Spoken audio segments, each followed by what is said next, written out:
Hello, hello. I am Pretty Bird. P.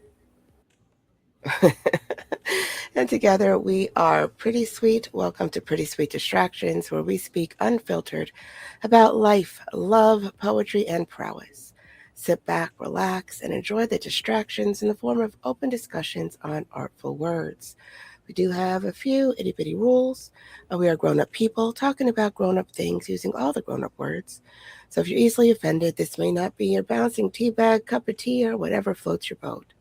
We like to have fun, poke fun, and generally have a great time. So if you're down to be distracted, come hang out, chat, call, like, follow, share, leave your opinions on our opinions, click all the hearts, and show us some love. We have live streams every Tuesday and Thursday at 10 p.m. Eastern. So tonight's show is I'm sorry, but here it is. Sorry, not sorry. I'm sorry you feel that way. I'm sorry, but in my defense, apologies do not come with disclaimers or explanations. Some apologies aren't looking for accountability, they're looking for absolutions. So, why is sincerity so hard to come by when saying, I'm sorry? And before we get into our lively discussions, let's say hello to Rack and Tor. Hello, hello. Ooh, me? Yeah, you. Hola. So here is the thing, or many things, or all the things. Who the fuck knows? I talk out my ass. Who knows what I'm going to say next? Um, I am very much of the mind that, as a grown ass adult, if I'm going to do something that may have a certain set of consequences, I need to be prepared for the possibility of said consequences before I take said action. So if things go sideways and go south, somebody accidentally gets butt hurt, whatever it is, that is fully on me. I made the choices. Now, apparently, I am a unicorn. Okay, because you know, it's not even that most of the people that I know are so toxic that they're like, well, I'm sorry, but you didn't let me know that you actually wanted to eat that last piece of cake, and I didn't figure that just because it's your birthday, I should save it for you because you didn't say you wanted it. So of course I ate it because it's a party. Bullshit, right? And oh, hold on a second. We have somebody joining us. I am so stinking excited. Hey bud, how are you? Hello, hello. Budo. They're teasing me. They're teasing me. They are. Well, pop in and say What? hi whenever it comes in. I think it's having a loading issue, which sometimes it happens. But we've got Budo with us, so yay! Um, oh, and But so on us how to get loaded. OMG. So I mean, I'm not against the loads. I'm just saying. So here the problem that I have is that most of my people aren't that toxic, right? They just are absent-minded. They don't consider possibilities before they take the action. So you get overlooked, you get, oh, well, I didn't think it would be a problem. No, okay, I call bullshit. I will call bullshit 100% of the time because grown ass adults don't get to be grown ass adults by not knowing that actions have consequences. They just have a sense of entitlement that they don't give a shit what happens. So if they play stupid, then it's not their fault. And I will 100% call bullshit. I was like, I am so sorry. I don't care if you didn't think that my relationship was that serious that you decided to sleep with my boyfriend. That's not on you because you didn't know. You knew he was my boyfriend. You did it on purpose. I feel some kind of way. I'm not wrong for feeling some kind of way. You're wrong for being an asshole, you know? But I didn't know and I didn't think it was serious and I didn't know you were exclusive. No, you didn't ask. Because here's the thing. This is why when my youngest couple of kids were still in Boy Scouts / Cub Scouts, the leader, oh, how we butted heads. Okay. Um, I was leader of the Cub Scouts, they were leader of the Boy Scouts, and we kind of met at the same time in the same place and all the things. and they are full on, fake it till you make it, full on. um it's easier, and this is where it gets me because I have black and white lines. Okay. It's easier to ask for forgiveness than permission. Sweetie, that's called a lie. That is deliberate deceit. That is manipulation. That is not honesty. That is not um any of that, So if you're going to do something and know that you're going to have to say sorry for it later and you do it anyway, that makes you a full on gaping anus, you know? Oh, I am so sorry. No, you're not, or you wouldn't have done it. Well, if I asked you, you'd have said no. All right. So therein lies the choice. You chose to do it knowing I was going to feel some kind of way, knowing we had discussed it previously. And I said, no, you want to do what you want to do as an adult. You are entitled to do what you want to do, but those things have consequences. And so I don't abide by, I am so sorry. I will take you out to make up for, you cannot make up for lying to me. You already lied to me. You already lied to me. You told me you weren't going to go. And I'll give you one. And it's funny because hubby's in the kitchen. So I'm going to bring this shit up from a million years ago. Here is the unfortunate truth. All I asked was two things the day before my wedding. So we had, he was hanging out with one of his friends that came in from out of town. They were on the wave run, all the stuff. I was like, wear your sunblock. Don't be out too long, all the stuff, right? Because we have pictures tomorrow. So they were out way too long. He's full on beet red, like his entire face is going to peel off. I'm pissed the fuck off. We go to the rehearsal dinner and we're barely talking. And he knocks on my door at like 11 o'clock at night. I'm supposed to be beauty rest, right? Knocks on my door. I never got the drinks. So he was his one wedding task was to get all these cases of sodas, right? All the things enough for 75 people, and he had months to do it. He didn't do it. So this is back when Walmart was open 24 hours a day, and I'm all pissed off because he's sunburnt and he's going to look ridiculous in the pictures. And I only asked for the one thing. I didn't say you can't hang out with your friends. I didn't say you can't do this. I didn't say you can't do that. I said, please, please, please wear your sunblock and don't get too much sun because I want to have nice pictures.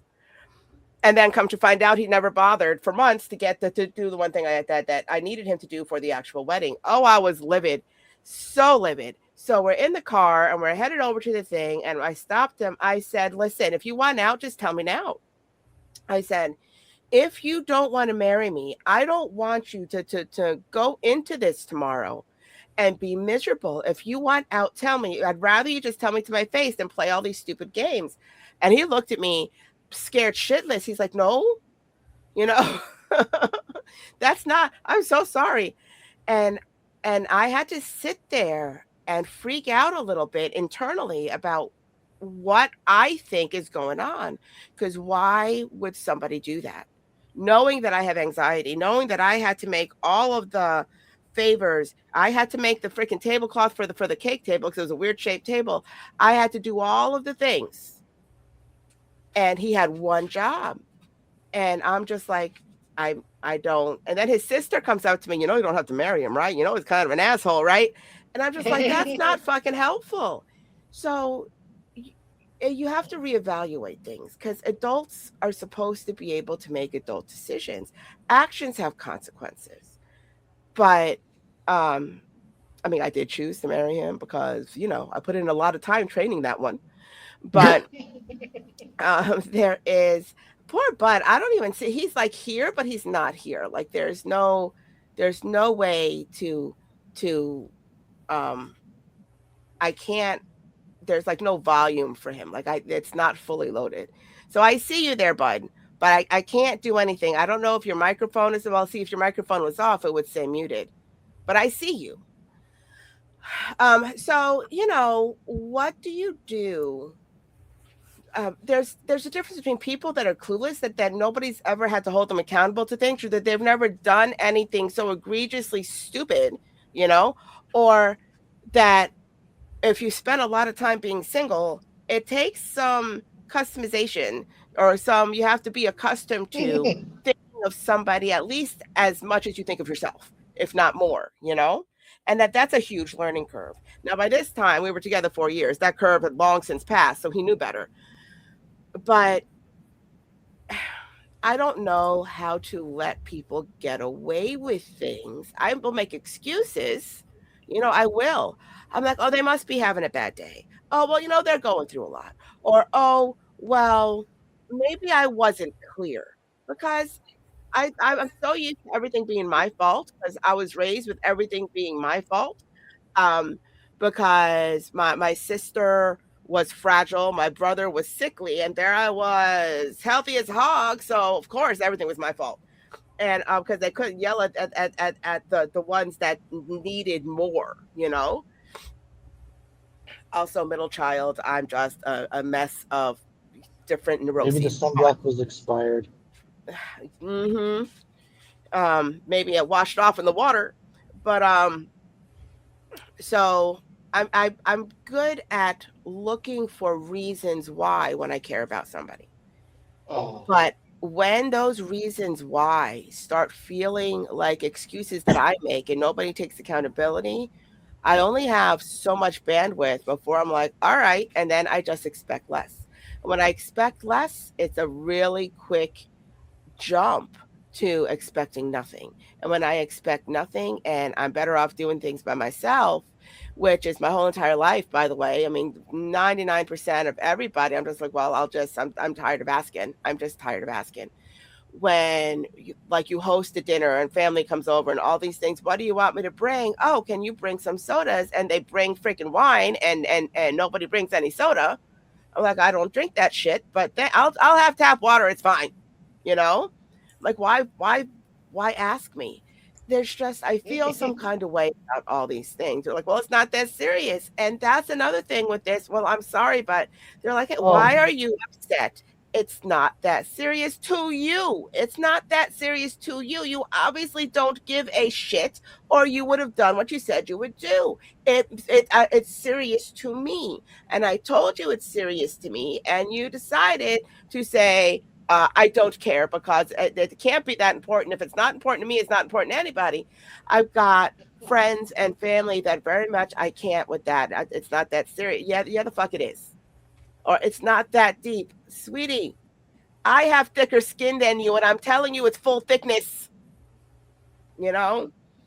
Well, I didn't mean it that way. Fair. But that's how it landed. And now you get to deal with the aftermath. Are you going to apologize for ripping the skin off of somebody unintentionally? Because if you don't feel bad about it being an accident, it wasn't a fucking accident. Like somebody has to calculate the possibility of hurting somebody's feelings, write it off in some mental emotional algorithm, like they do for friggin' car recalls. If it's cheaper to pay out for the 11 deaths, they're not going to recall the airbags. You know what I mean? And so if your pain is not worth their apology, then they're not fucking sorry. Because I don't care how little it is. If I didn't mean to do it, I don't care if you're a stranger, especially if I care about you. I'm like, I am so sorry. I am so sorry. I'm so sorry. I'm so sorry. I'm like, I absolutely did not expect that to go sideways that way. I tell me how to fix it. What can I am so sorry, and sometimes it needs to sit. Sometimes damage is damage. Sometimes healing takes a hot minute. So, it's accidental or not. But if there's no apology, you're like, oh, well, I'm sorry you feel that way. It's like, well, because I didn't intend for that to make you feel that way, and you feel that way anyway, that's on you. No, the fuck it's not.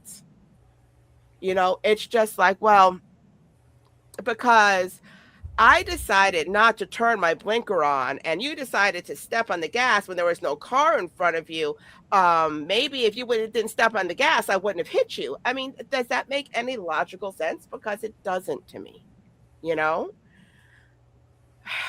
I don't know if you have picked up on it, but I'm not a big fan of the people because sometimes people suck. Sometimes also people are fucking amazing, but you have to go through a lot of shit heels to find that little golden nugget. You know what I mean? So sweet pea, when you hear, I'm sorry, but you know, I it's think this. Go ahead. I think for me, it's I'm sorry, I'm not sorry is not changing the behavior. You know, I'm notorious for not writing things down, and it drives me nuts. And I even do it with you, and I hate myself for it. But we'll be in a conversation, you'll say something, and I'll be like, okay, yeah, and then I'll totally forget about it. And I hate that. And you know, not changing that behavior is something that pisses me off about myself because I really am sorry about it. But if I'm not willing to change the behavior, how sorry am I to myself or to the people I'm doing it to? So it's something that I have to work on for myself because to me, it's like if you're really sorry about it, do something about it. So that's what I really thought about, when you said sorry, not sorry. Um, it's, how deeply are you looking at yourself? And then when people do it to me, one of the phrases I hate more than anything is, "Oh, I'm sorry you feel that way." Right? I cannot stand that. It's like, what the hell are you talking about? You're sorry I feel that way. Do you not How give a about damn? I'm sorry I hurt you? Yeah, You I'm sorry. know? Do you not care how you made me feel? Do you not care Well, that I'm I made sorry you you? took it wrong. Yeah, it's like, okay. Um, there are, and then there's people that, we're all human. We make mistakes. We do things that we shouldn't do. We say things that we shouldn't say. We, and there's true apologies. And then there are those people that just dismiss it. But this is like about those people that, don't really care how they treat you. It's all about them. It's all about they don't want to feel guilt. So this is their little perfect sentence. I'm sorry.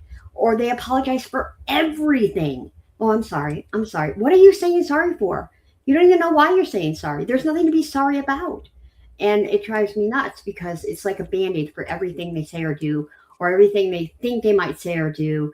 And oh, I'm so sorry. I'm sorry for that. Oh, I'm sorry. What did you do? So there's no depth to something. If they actually did something, you don't even know if they're sorry because, you know, um, what are you sorry for? Because you told me you were sorry that you stepped in my way when I was getting something out of the refrigerator, which is nothing to be sorry for. Or, you dropped something out of a grocery bag. I mean, and this is, you blatantly lied to me about a big financial transaction. Are they the exact same thing? What's your sincerity of I'm sorry? Well, see, here's the problem with the I'm sorry. They think that I'm sorry fixes things, but you need the accountability. You need to actually take responsibility for what you did before you can acknowledge how it landed, despite what you may or may not have meant. And so many people say, I'm sorry just to be forgiven. Oh, it's all right. Like they didn't do anything and now it's done. Like there's no lingering pain. Like there's no emotional scars. Like their trust wasn't broken. There's one thing to accidentally bump into somebody in the street and say, oh, I'm so sorry. Because that's it happens. Whatever. That's a non-issue. Sorry I had to bump germs with you, but it's different if somebody if you're running on one car and you have to leave for work in 20 minutes and it's posted everywhere on your joint calendar everywhere else, and somebody decides to run to the store and it takes them 2 hours. And how did you think I was going to, so you're going to pay for my Uber because you're the asshole. And now you have to pick me up in the middle of the night or whatever it is. They're like, well, I didn't know. Yes, you did. It's everywhere. you know if your shit is on the calendar and you don't forget it, and the only thing you don't see on the calendar is my shit, it's a fucking problem.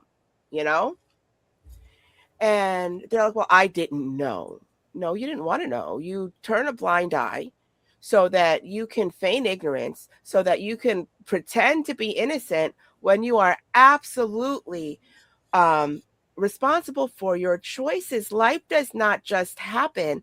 It's a series of choices, and inaction is a fucking choice, because choices will end up happening. Things will be removed if you don't proactively make a choice. And then, but you can't sit back and be like, oh, well, I didn't do that. I didn't make that choice. You chose not to act, and this is the result. That's the same shit. It's on you. Take accountability for your inability to make decisions. Take accountability for what you chose to or not to do, to or not to say. I know that I have issues, and I'm very particular about things. So my father's an alcoholic, my brother's an alcoholic, my uncle's an alcoholic. Generations back, it is in my lineage of alcoholism. So I very rarely take a drink of anything. I just don't feel the need, can't be bothered. It's not worth the thing. So when I first met my husband, I was very much, if you're going to drink beer every day, this relationship is over.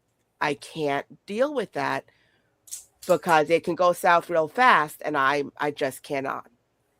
And so when the first time he bought a full case of beer, it made me nervous, and I eyeballed it every day. I'm just looking at it. It took him 3 weeks to finish that, and to me that was still a lot, since he was the only person drinking them. And I was like, it's a bit much. And he's been really good. He really doesn't drink anything, and he hasn't drank anything for years, and he never. That was the fastest he ever did a case. Now I know people that can drink a case a night like it ain't a thing. They pass out in front of the TV and you're good. And he was never that. But for what I needed for my triggers, I put that out there with my hard lines. If he then chose to drink anyway, if he then left the beer there and decided to hit the vodka, if he made these choices,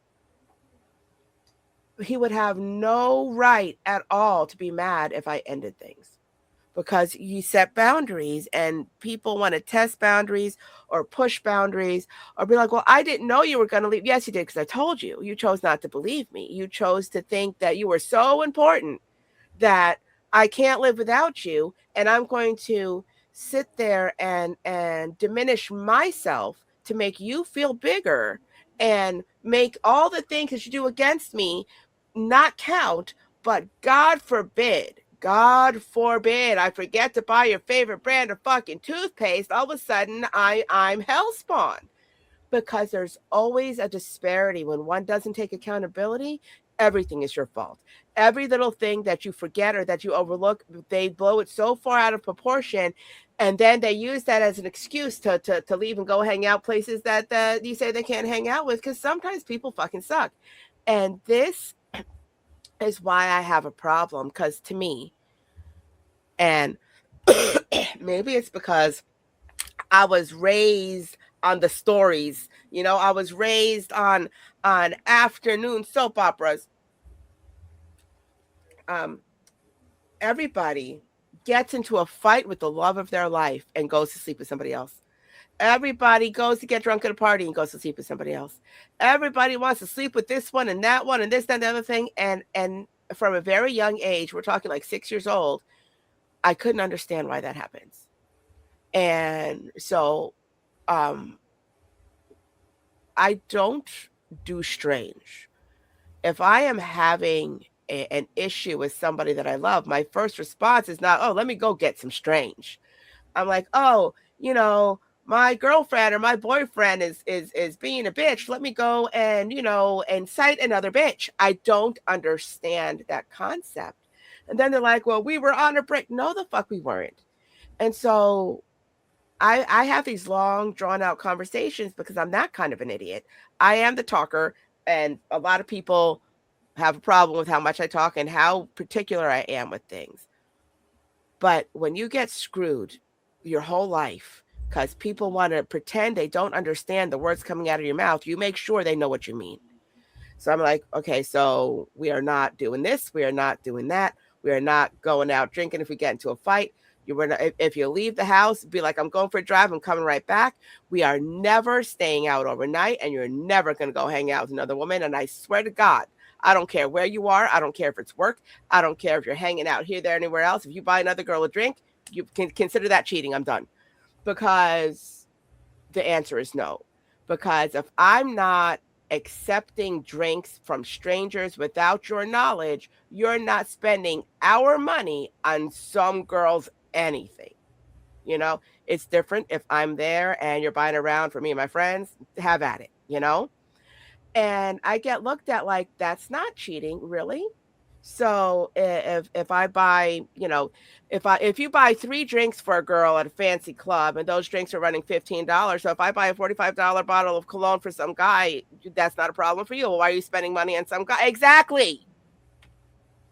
You know, and people are like, you're too much. Well, okay, go find less.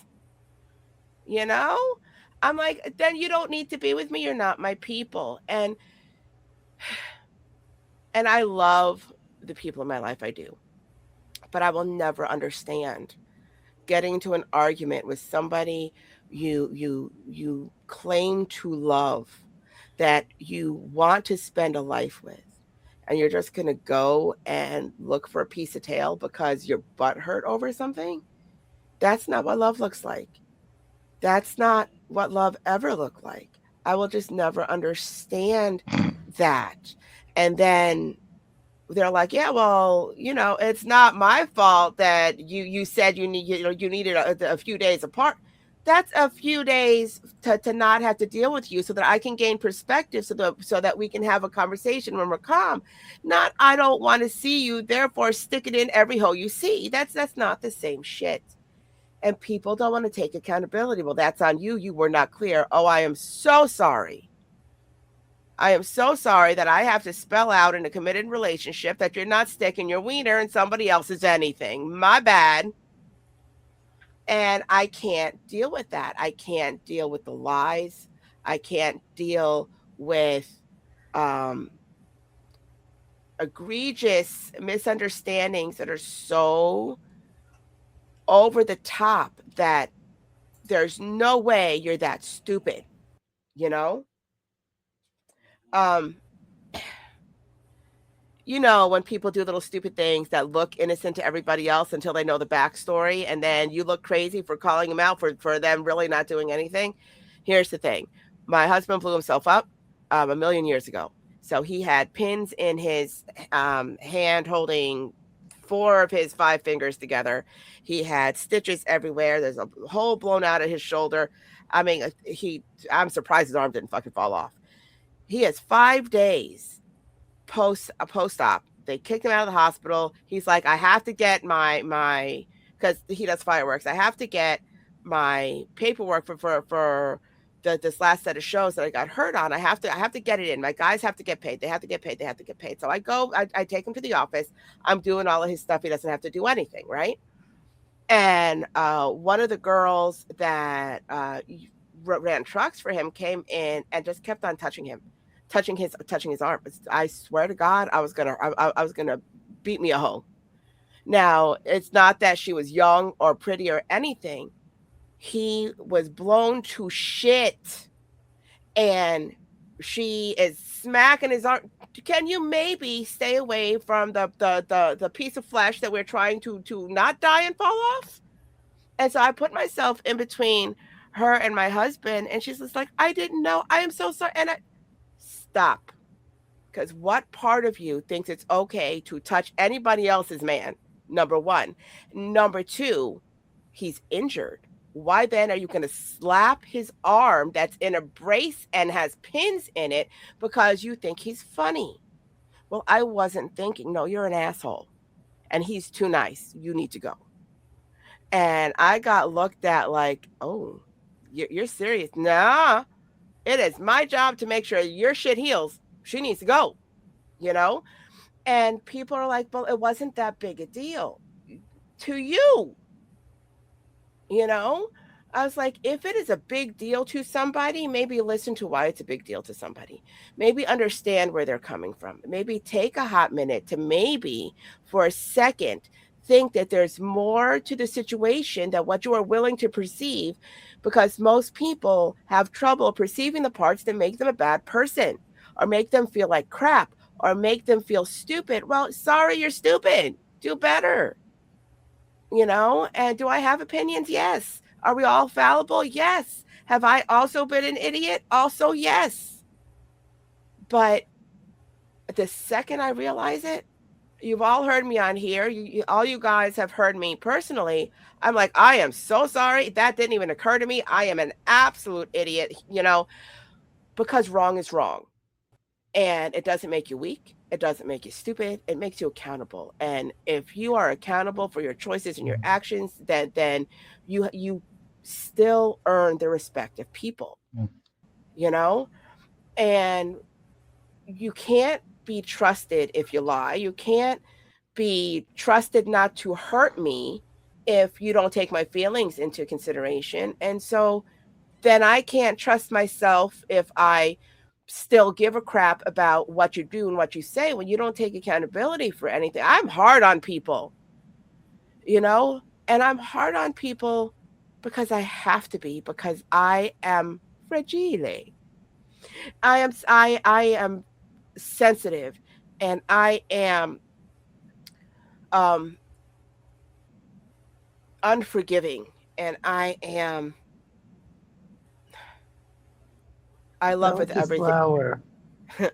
I love with everything that I am. So if I love you, it does not go away.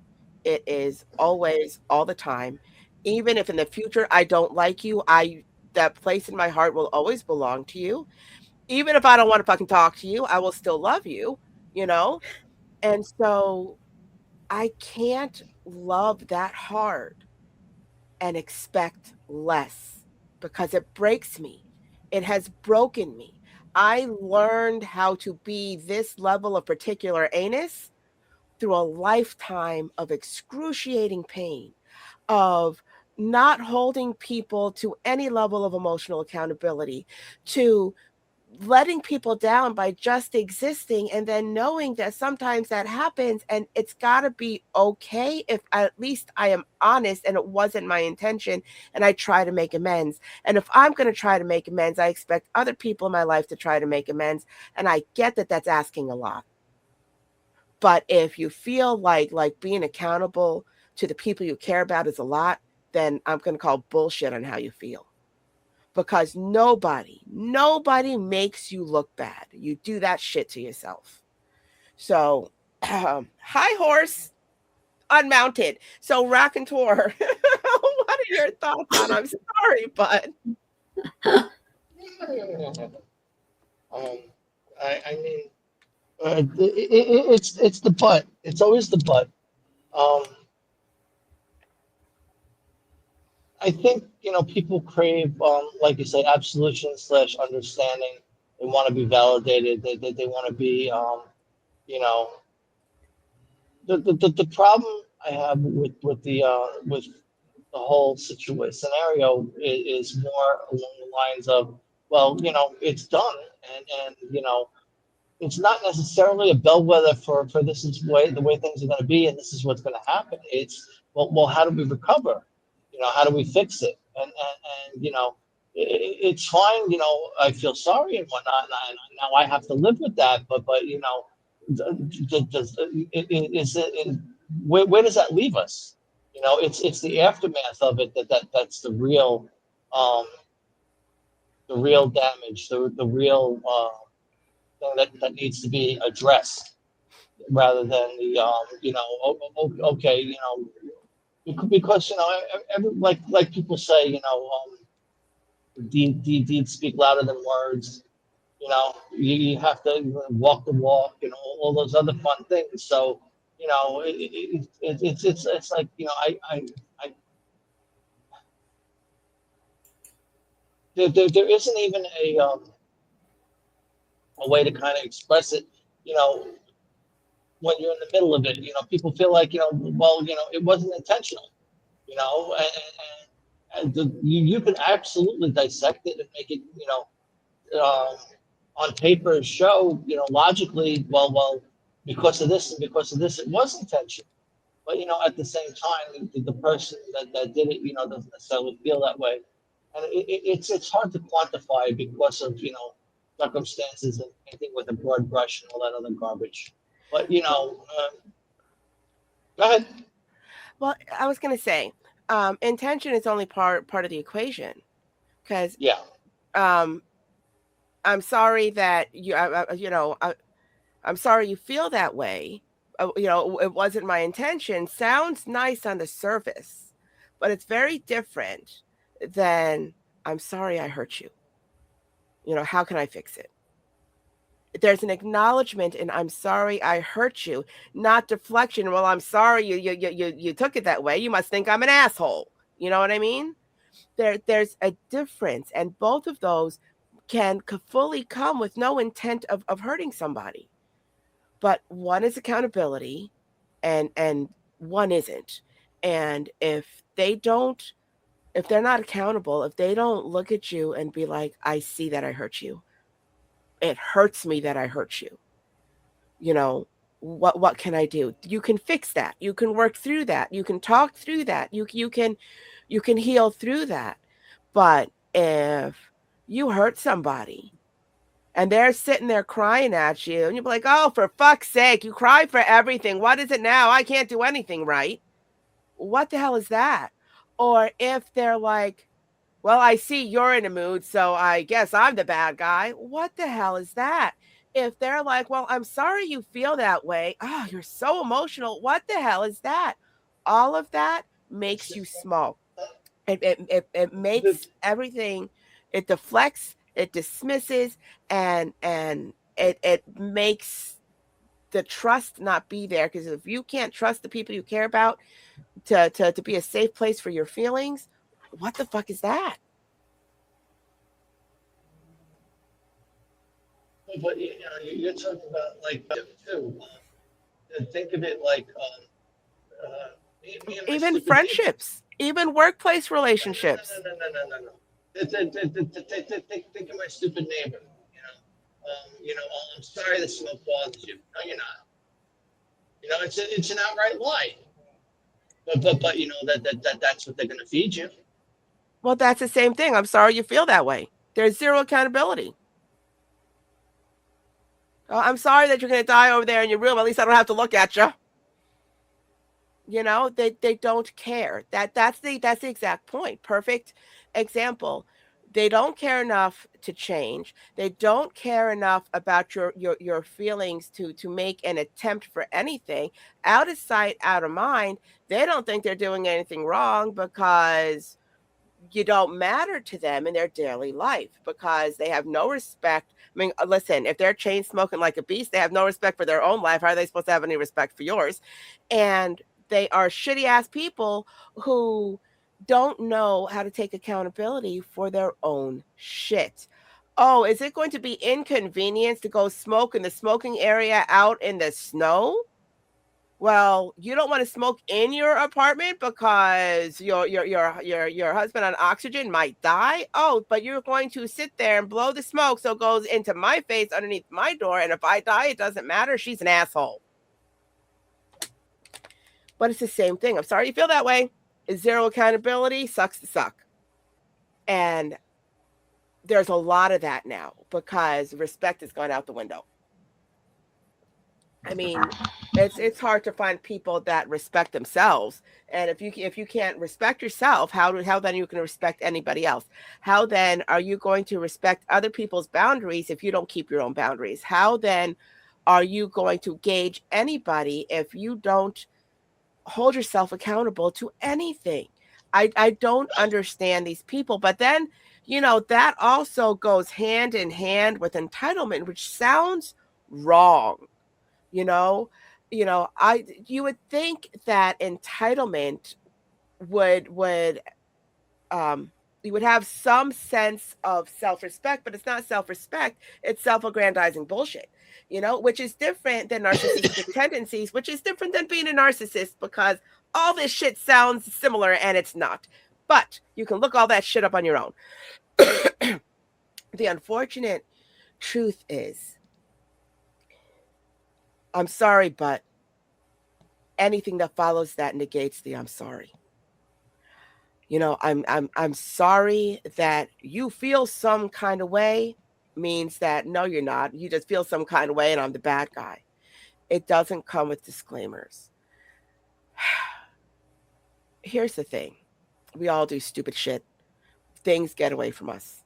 Sometimes we accidentally hurt people because we don't realize how it comes off, you know? Um, I had to stop a couple of weeks ago. I was on the phone with somebody and he's one of my favorite people. And I stopped short in a conversation. They're like, "You okay?" I said, "Okay, give me a second. I'm trying to figure out if you meant the words as you said them or if you meant something else. Because what you said exactly was A, B, C, D, E, F, G."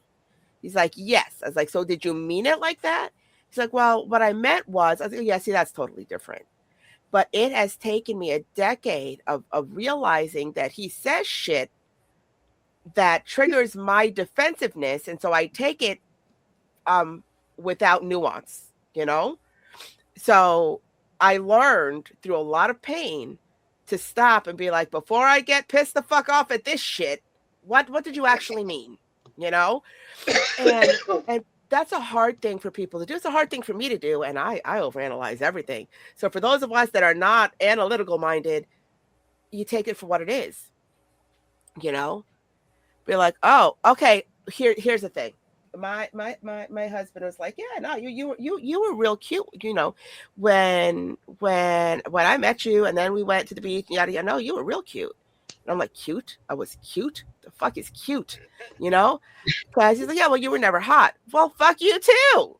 You know? I was like, gee, Yeah, thanks. I would have focused on the were. Well, we were talking about back in the day, so we were. That's a whole other conversation of comparisons that we do not want to have.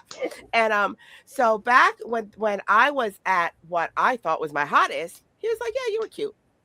And in my scale, and every other woman, and correct me if I'm wrong, sweet, that I've ever met, cute is cute. Cute means, you know, adorable. Cute is you know, pretty, but Puppies are cute. you know, and then you've got beautiful, which is beautiful but not necessarily sexy. Hot is hot, not necessarily beautiful. You know, here's the thing. He swore, and I didn't find this out for 20 stinking years, that cute for him is better than hot, because hot does not need to be pretty. You can have a really ugly face and still be hot as Hades, you know? Because sexiness has nothing really to do with what you actually look like. But you know, if you're beautiful and you're sexy, he's like, yeah, no, that's you're hella cute. The fuck kind of backward shit is that? And if I would have known that when I was 20 freaking years old, things might have gone a little differently. I am just saying.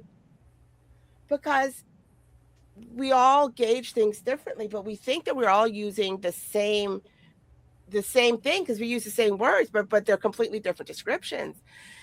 And for the most part, it's not really a problem. We kind of realize subtleties and nuances as friendships grow. And sometimes they're that 20 fucking years of me not understanding. I was just all the things. He actually sent me a picture. Okay, this is gonna sound weird, and I'm just gonna tell you all my business because I have no shame. So he's like, "Oh my God, I came across this." So see, he liked this one actress. Then he's looking at stuff, and all of a sudden, there's not actual porn, but pretty racy pictures, not of that actress, but of somebody else. She goes, "This is what you looked like." And I'm looking at this woman. I was like, "You could have fucking told me that. Holy shit, my life would have been completely different," because she was gorgeous, absolutely beautiful. All legs, all long dark hair, all the things, really pretty face, and all the curves. And I'm saying that's what you thought cute was. I was like, no, we need to work on your definitions. And you know, so I think that guys and girls sometimes speak different language. Okay, listen, sometimes girls and guys just friendship. Sometimes you say things, you hear different things, your mind's not in everybody. We precision of language, people, it's a thing. But I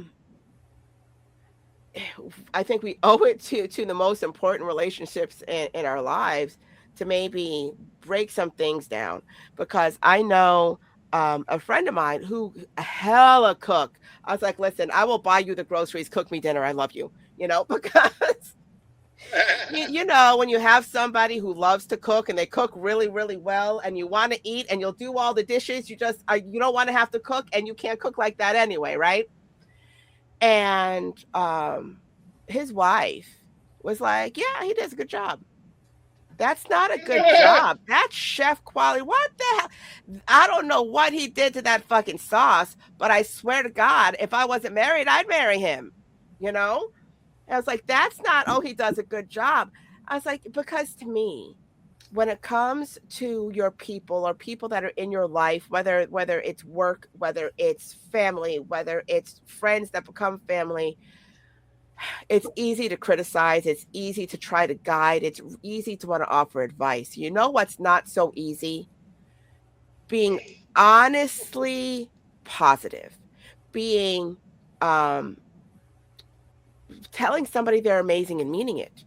Because you're not going to find me telling people you are a fabulous human being if you've got questionable morals. You know what I mean? But if I believe in somebody, I will tell them. I was like, you know, and I don't kiss anybody's ass. I'm just like, you just don't know how amazing you are. Thank you for being you. And that is not an easy thing to say with all sincerity, and because it's awkward and it can be uncomfortable.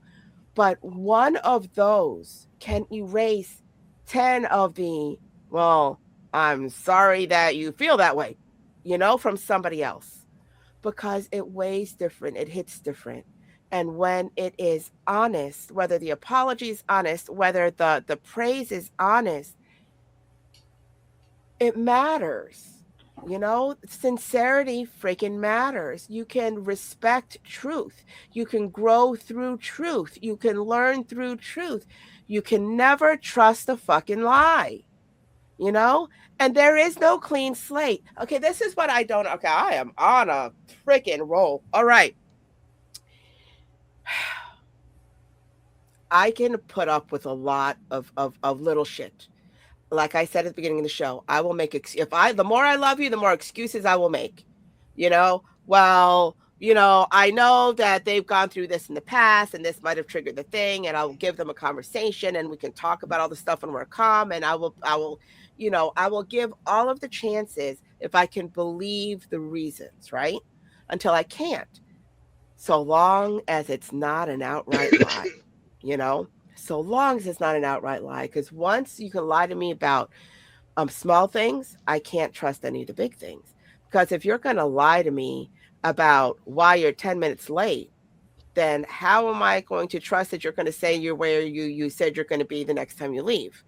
You know, because if you're like, oh yeah, I was stuck in traffic, but you know, I just got a text from so-and-so's wife saying, oh yeah, they went out for drinks after work. You know, don't just think that I know everything, because I will eventually know everything. So you can't undo the lies.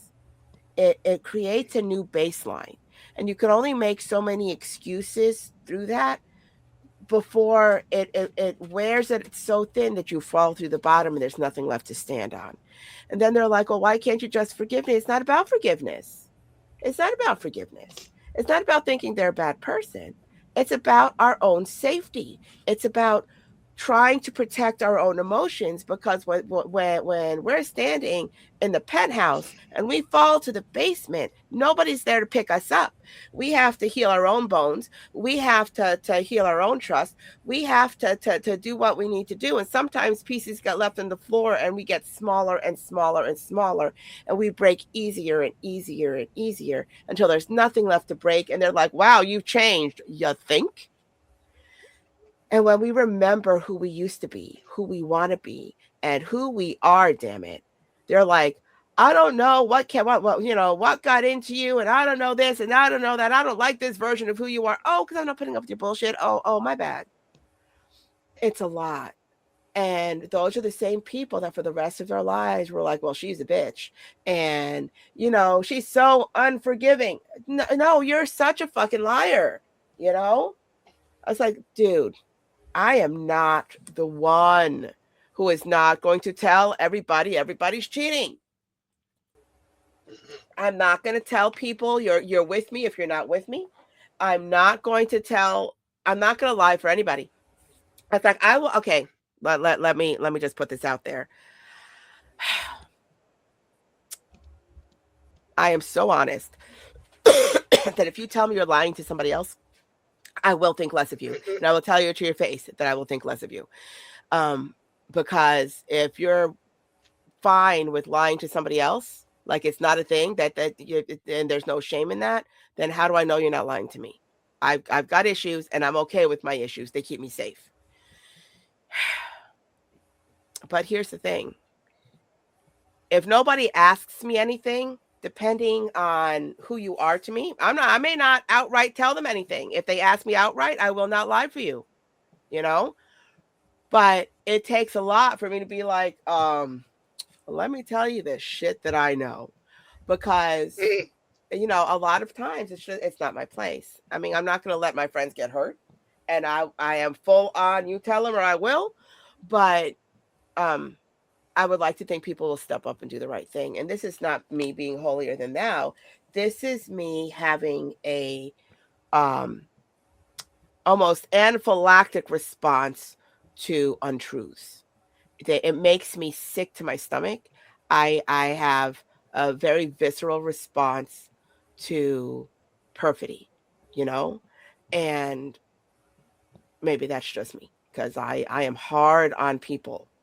But I also, once you make it to be my people, I don't let you go, you know? So hard to get in, also hard to leave. I am Hotel California. It is what it is. So I have a Bud on the board. And okay, so we have Bud to read and we have Rack to read tonight. So which one do you want to read? I'll take Rack. Okay. So this is Remission by Budo. And it goes like this. From my first breath, you hated, sneering at the thought of a newborn in your world, stealing your freedoms. When I cried, you would smack to quiet a broken one who only wanted love. You would not share freely. When I lost my front tooth, you snatched it and threw it, telling me to screw off fairy tales. Black and white, you said no grays. When I wet the bed, you snickered and called me a pisser, all the while guzzling that toxin that made you pass out on the couch, impervious to the world I knew. While I grew, you ignored my certain maturity, never caring of the reading awards, the baseball trophies, and my report cards. I, invisible and unappreciated, I tried so hard to please you, to make you proud of me, only to be served up a plate of rejection, cold and malicious, over and over again. As a teen, I became independent and began living a life without you, breathing for the first time after years of isolation. When I turned 19, I left home. You didn't stop me then, or even try to stay in contact until it was too late, but the deal was already done. Time had struck the last blow. Now, you lay dying, a broken man with broken dreams, who could not love his only loving son. And I wish I could shed a tear, but I can't. I can't pretend to miss what I never had. End poem. All right. It says, and your author notes that it's a fictional story, and I'm glad that it is, but I'm sure it's the story of many people. And here's the thing: this was my biggest fear as a mother, you know, to ever let my kids feel something like this. You know, from my first breath, you hated, you know, stealing your freedoms. Your life is no longer your own from the moment you get pregnant. Everything you do has consequences, and you're responsible for somebody other than yourself. And if it happens young enough before you realize how that's going to change you, there's a lot of resentment that can be harbored, you know?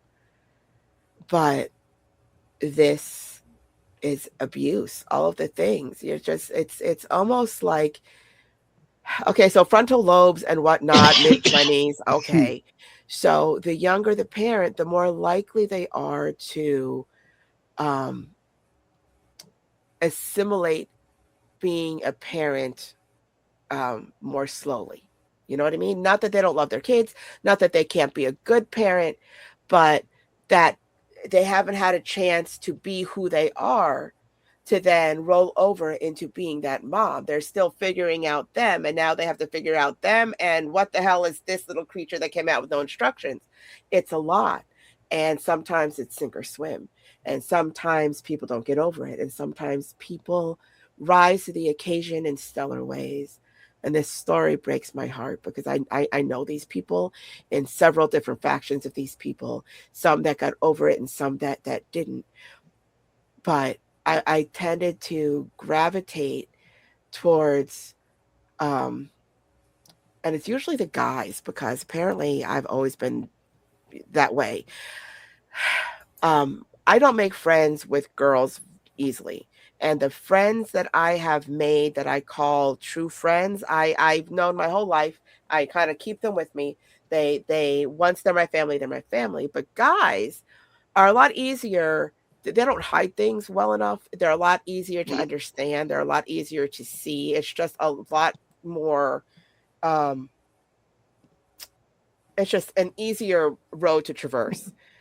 And in high school, I had a thing for the quiet ones, not a thing like I was attracted to, a thing like, as much as I say I'm not nurturing, I don't know how to let people sit alone in a room full of people because I have always known what it feels like to be alone in a room full of people.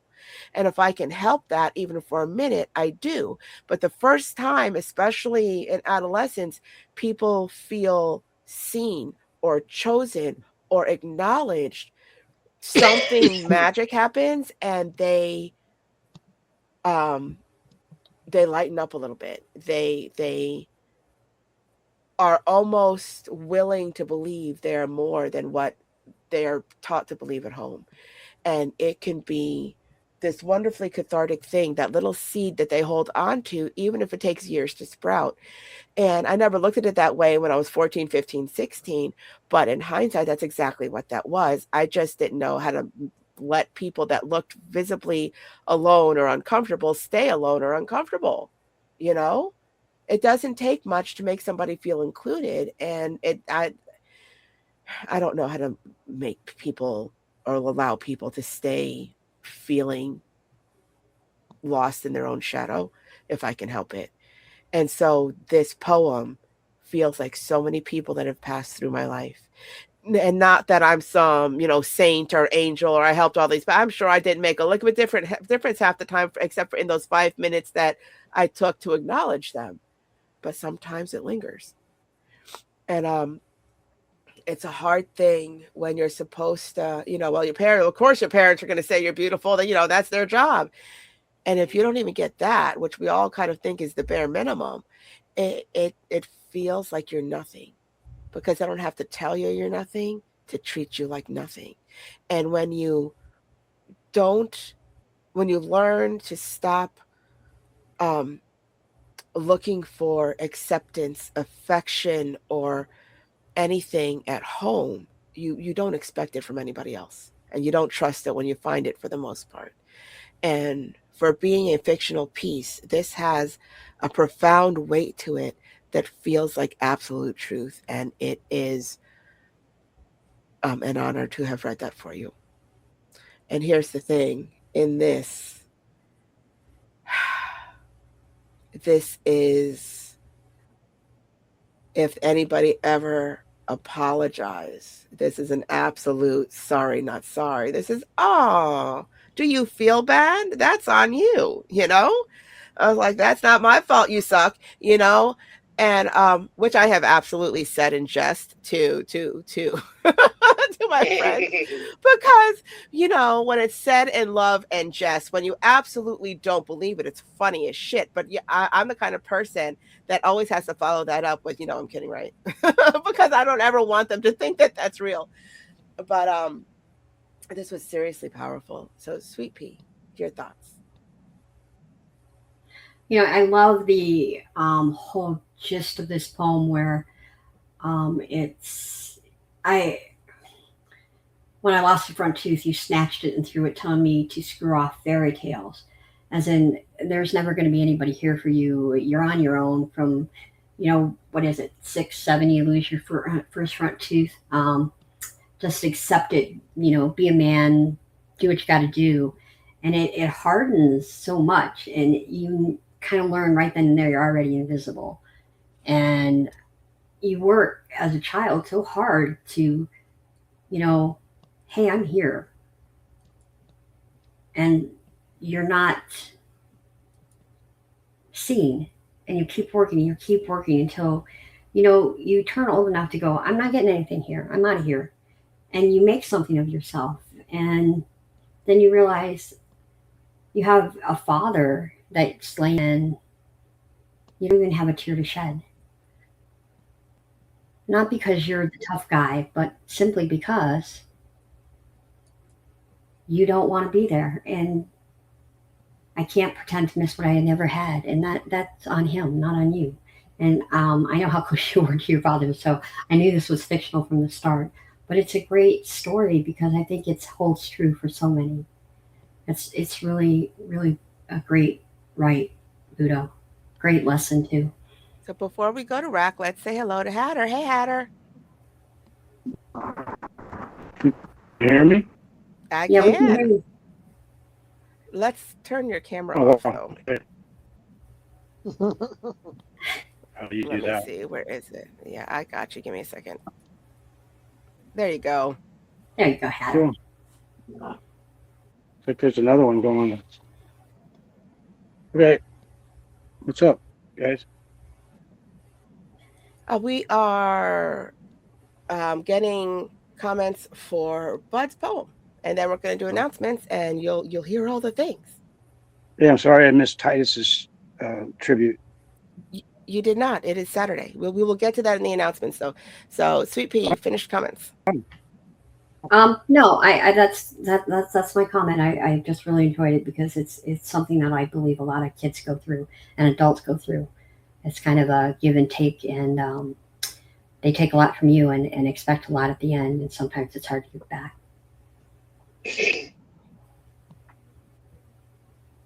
You're running comments. Oh yeah, duh. Oh yeah, Raconteur, your thoughts. Oh my God, Did she say brain duck? No. Did No. she say duck? Yes, I said duck. Oh my goodness. It's the last line of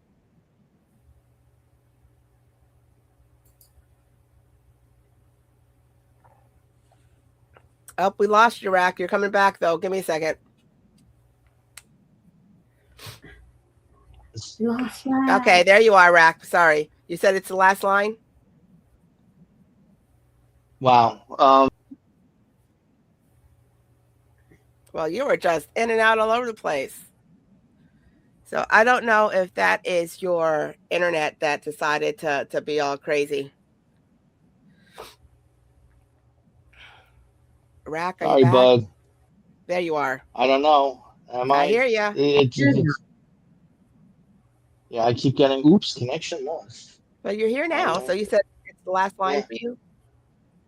Yeah, that ties everything into a bow for me. The idea of you can't lose something that you never had. That's the most poignant piece of this. It addresses the disconnect. It addresses the survival instinct. It addresses the reasons why there are no tears. It's because there was no relationship to begin with. Or it was an abusive one. So, it's still an abusive relationship is still a relationship, right? You can't say you weren't in a relationship. Well, it wasn't a loving relationship, but I was there. It's semantics. But it's the idea of it, and that's the most poignant. That sums everything up for me. That idea of I just can't bring it in me. I don't have it in me to want to muster up something that's just it would be a lie. And the circumstances that you describe are horrible, and like Pretty Bird mentioned, and like anyone, it's fairly obvious that has lived through it. dealing with something like this is something that just kind of eats you away in ways that are numbing, and it's through that numbness that you try and learn how to breathe and just survive to begin with, and that's where that thick outer skin comes from and things like that. So this is unfortunately relatable in too many ways, even if you haven't lived it or been through it. Just to glimpse it is to feel it, because it's relatable, and it happens more often than people realize, I think. Absolutely. And on that note, it is time for announcements, because, I can talk for an hour. It's fine. So, what is coming up on Thursday, my sweet? On Thursday, we have Dreams, the aftermath of No, is slumber. that Thursday? That is Thursday, the 25th. Oh, okay. You're awake, still feeling the fingerprints of last night's dream on your skin. You can't shake it. All morning, your head wanders, wondering which reality you're living in. When dreams feel so real, they linger. Yeah, my brain is all over the freaking place. I couldn't tell you what day it is. So we have a special show on Saturday, because we don't usually do shows on Saturdays. It's at 8 o'clock Eastern time. It is for I'm gonna lose my shit. It is for our very own Titus Llewellyn, and for those who have been with us for a while, then his antics and his brilliant words. Unfortunately, he passed away last week, and so we are having uh, a memorial show for him on Saturday. So everybody who he has touched, whether it is in the real world, through his writing, just listening, it is an open call to everyone. We will be posting the link to call in live and say how he touched your life. If you wanted to write him, we're calling it Love Letters for Titus, because he deserves all the love. He was just amazing. So I'm going to read you a little thing that I wrote. It says, everyone's invited to write and read a letter to Titus Llewellyn, Dr. Anthony Smith. He graced us with the beauty of his life's work. He's written volumes of Earth Angels, immortalizing those men and women who touched his heart. If he has touched yours, please join us. Tell your story of the impact he had on you and or your writing. And while most shows are 2 hours long, we're going to start at 8, and we will not stop until everybody has said their goodbyes. So if you feel some kind of way, please do join us. We will be posting the link to call into the studio on YouTube, Facebook, X, in our groups on All Poetry, so everybody has access to be able to share how the beauty of who he was it impacted your life. And Sweet Pea Rack and myself gave him a little tribute, just a very personal, we absolutely adore you, Titus. And you can find that anywhere you listen to our stuff. And it is also called Love Letters for Titus. Pretty sweet side piece. And look at me not crying. That's not going to be the case on Saturday. I will be blubbering like an idiot. I am just saying. So, see, Hatter, you did not miss anything. It's coming up on Saturday. We are going to do all Titus all the time, and he deserves all the love. And then next Tuesday, which is the 30th, is no is a complete sentence, because apparently I'm feeling some kind of way this week, next week, I'm in a mood. It says, though it may not always be the kindest option, no means no. It doesn't mean ask later or ask again in a different way. If you ask me if I want something from the store and I say no, let it stand. If you ask me if I look fat and I say, or if you look fat and I say no, let it stand. While there may be an exception to every rule, no is a complete sentence. Oh, my goodness. Okay. So I do have a poem up on the board. Y'all ready? Am I in here by myself? Yes. Oh, there you are. Okay. I'm like, did I lose everybody? No. I'm like, oh no. Okay. This is I'm Sorry This is I'm sorry I didn't realize. I think I love you even more. Lost in the music of childhood Saturday afternoons, never before realizing the broken soul she purged through the impassioned verse and powerful refrains. This same music offering insight and healing. Songs wailed from the depths of my being, tears burned my tired eyes as I cry, never having realized I lived her pain.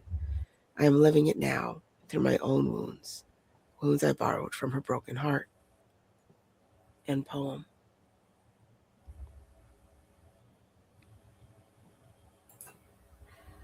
Oh, wow.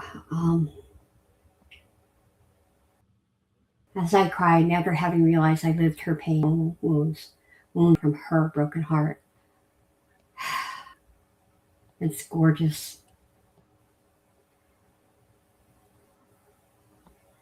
There's something in there that I think we all carry, and we don't always know this.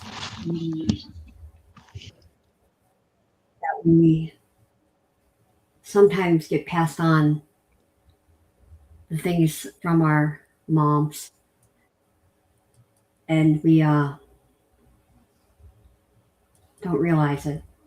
That her pain, the way she raises us, the way they talk to us, the way they just simply sometimes wash the dishes or accept things from the world, that we learn that from them, and it becomes part of us. And I really understand and can feel very deeply, never realizing I lived her pain, wounds I borrowed from her broken heart.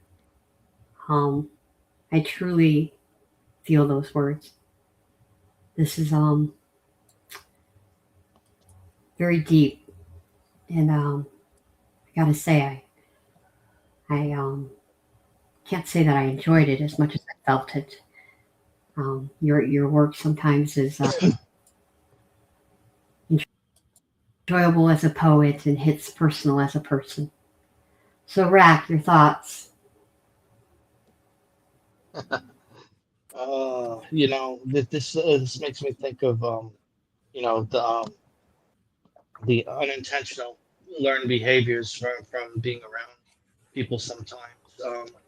You know, uh, the examples of what you want to be as opposed to what you don't want to be, and the things that you pick up on in your surroundings and your environment.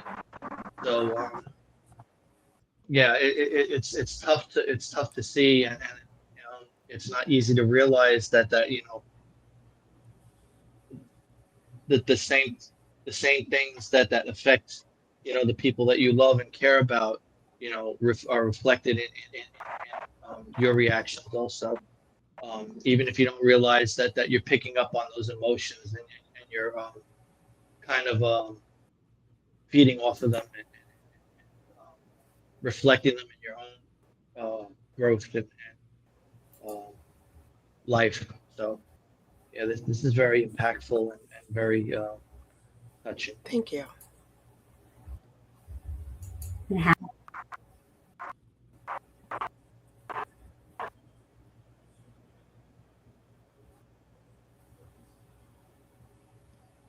Hat, are you still with us?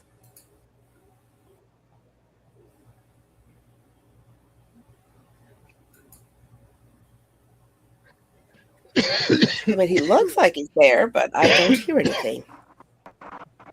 I don't either. Don't know if you're muted, Hatter, but we can't hear you, just so that you know.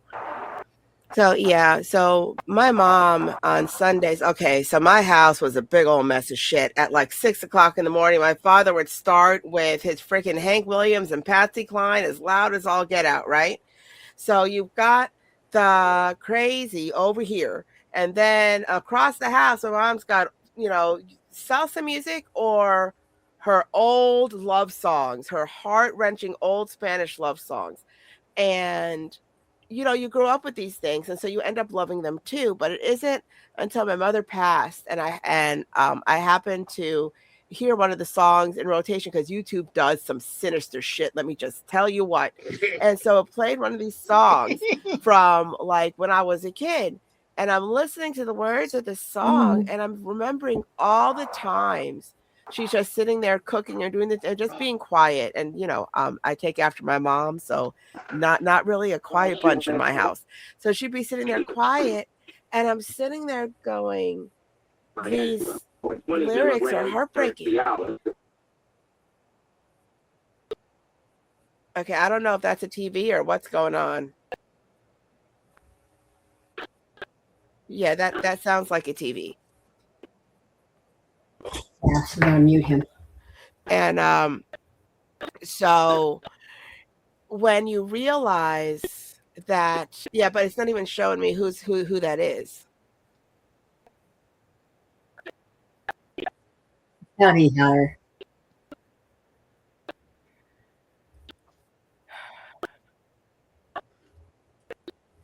Nope.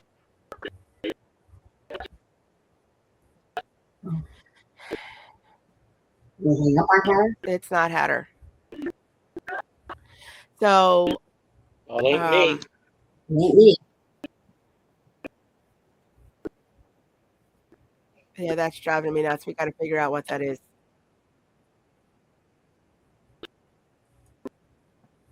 Yeah, not Hatter. Not Rack.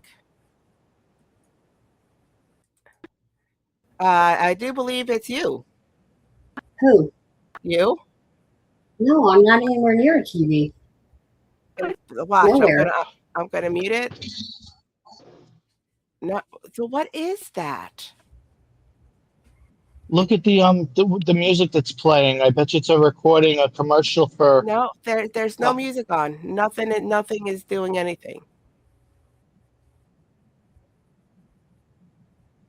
So let me.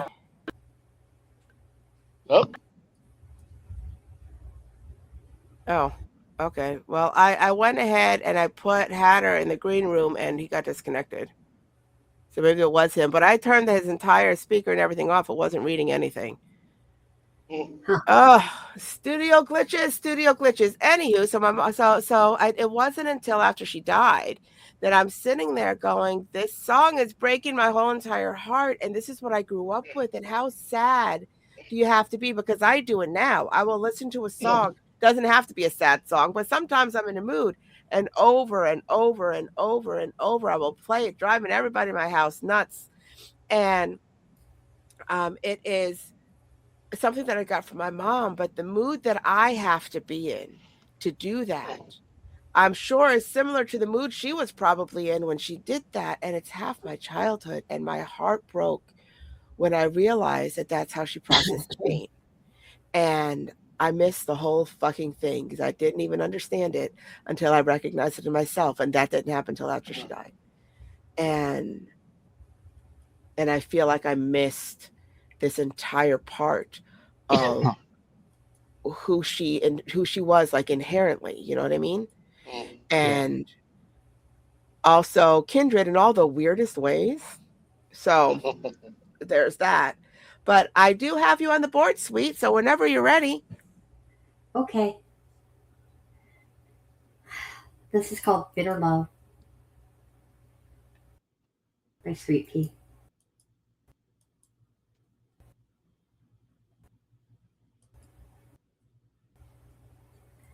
Battle rage of deprecations of the head. Old-faced lies grow into deadly rose gardens, hugged by nightshades' grace and grandiose gestures of false expressions of love. Hate spawns in premortal gelatinous goo, redacting her feminine gentleness, leaving the scars of revenge to brew.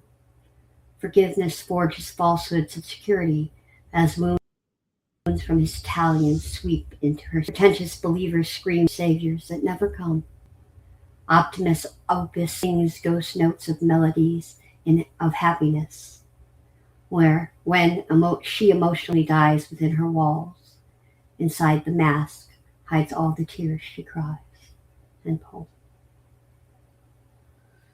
And here's exactly what it was we were talking about And by we, I mean me, because let's face it, I talk for like an hour just straight out my anus. But this is perfect. Forgiveness forges falsehoods of security.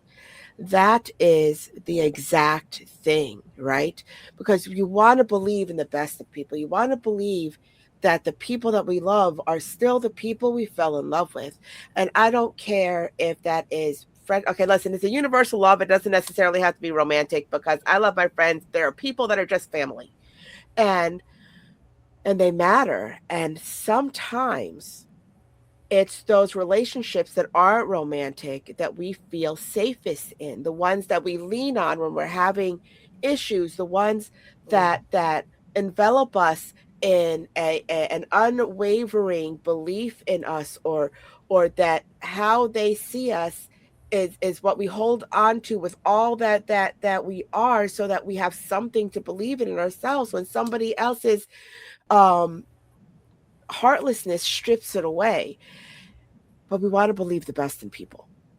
And so you're like, okay. And I go back to how I make the excuses. Well, they were having a bad day, or they were having a moment, or they didn't mean it that way. Or I don't think it was meant to be as sharp a tongue as it landed.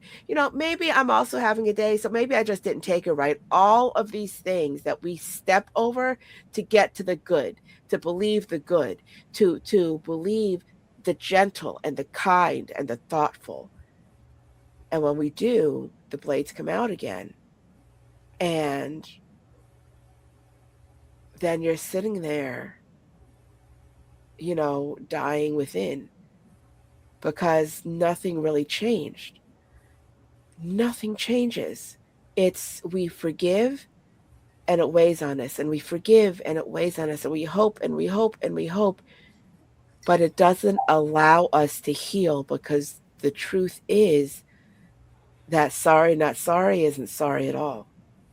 That sorry sorry that you're bleeding out on my plated tongue, my bad, you know, leaves you going, no, it's fine. No, I'm good. No, I am not weak. I am not weak. I am not weak, because it feels like we are the ones who failed. I'm not fisting my table. It's fine. And apparently I feel some kind of way. And and it's true. We want to internalize all the things. What did I do to deserve this? How can I make this better? Why is it always us? Why is it the ones that are hurt that have to fix it?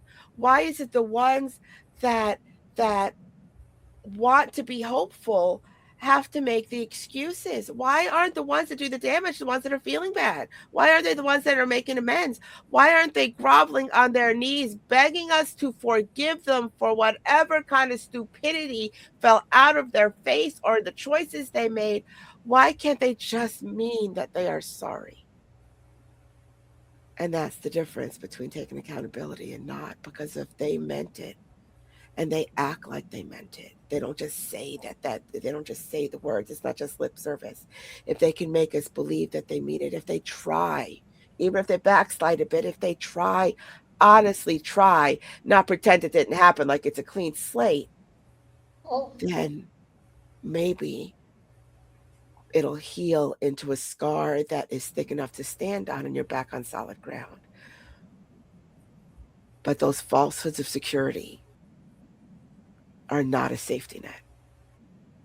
They are clouds that look like they could be solid, but it's just empty air.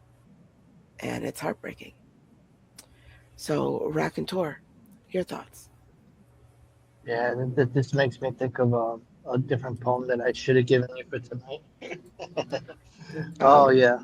There's plenty of time for me to grab it if you want to tell me what it is. Forget about forgiving. Okay. But yeah, the idea of this, it makes me think of two things. The sincerity of people, there's people that are genuinely sorry, and then there's other people that want to give you, the lip service and say this, that they're sorry, but they don't really, it's disingenuous. They don't mean it. They just want to move on and pretend that everything is okay. And then there's they're playing on the fact that you've got a good heart and you want to believe what they're saying. That expression, I love that from the minute I saw it way back in, I guess it was the 80s with the X-Files. That was the tagline. It's I want to believe. And people latch onto that. If they know that they can convince you of anything, if they know that you're going to believe, whatever line you feed them, then they're going to take advantage of that. And I don't know that that's a universal truth, but that's just how it feels sometimes. It's like, yeah, I could say whatever I want because she's going to believe me. And you know, it's unfortunate again because as a kind and loving person, you're accepting of that. You're like doing the right thing, and that how can I be mad?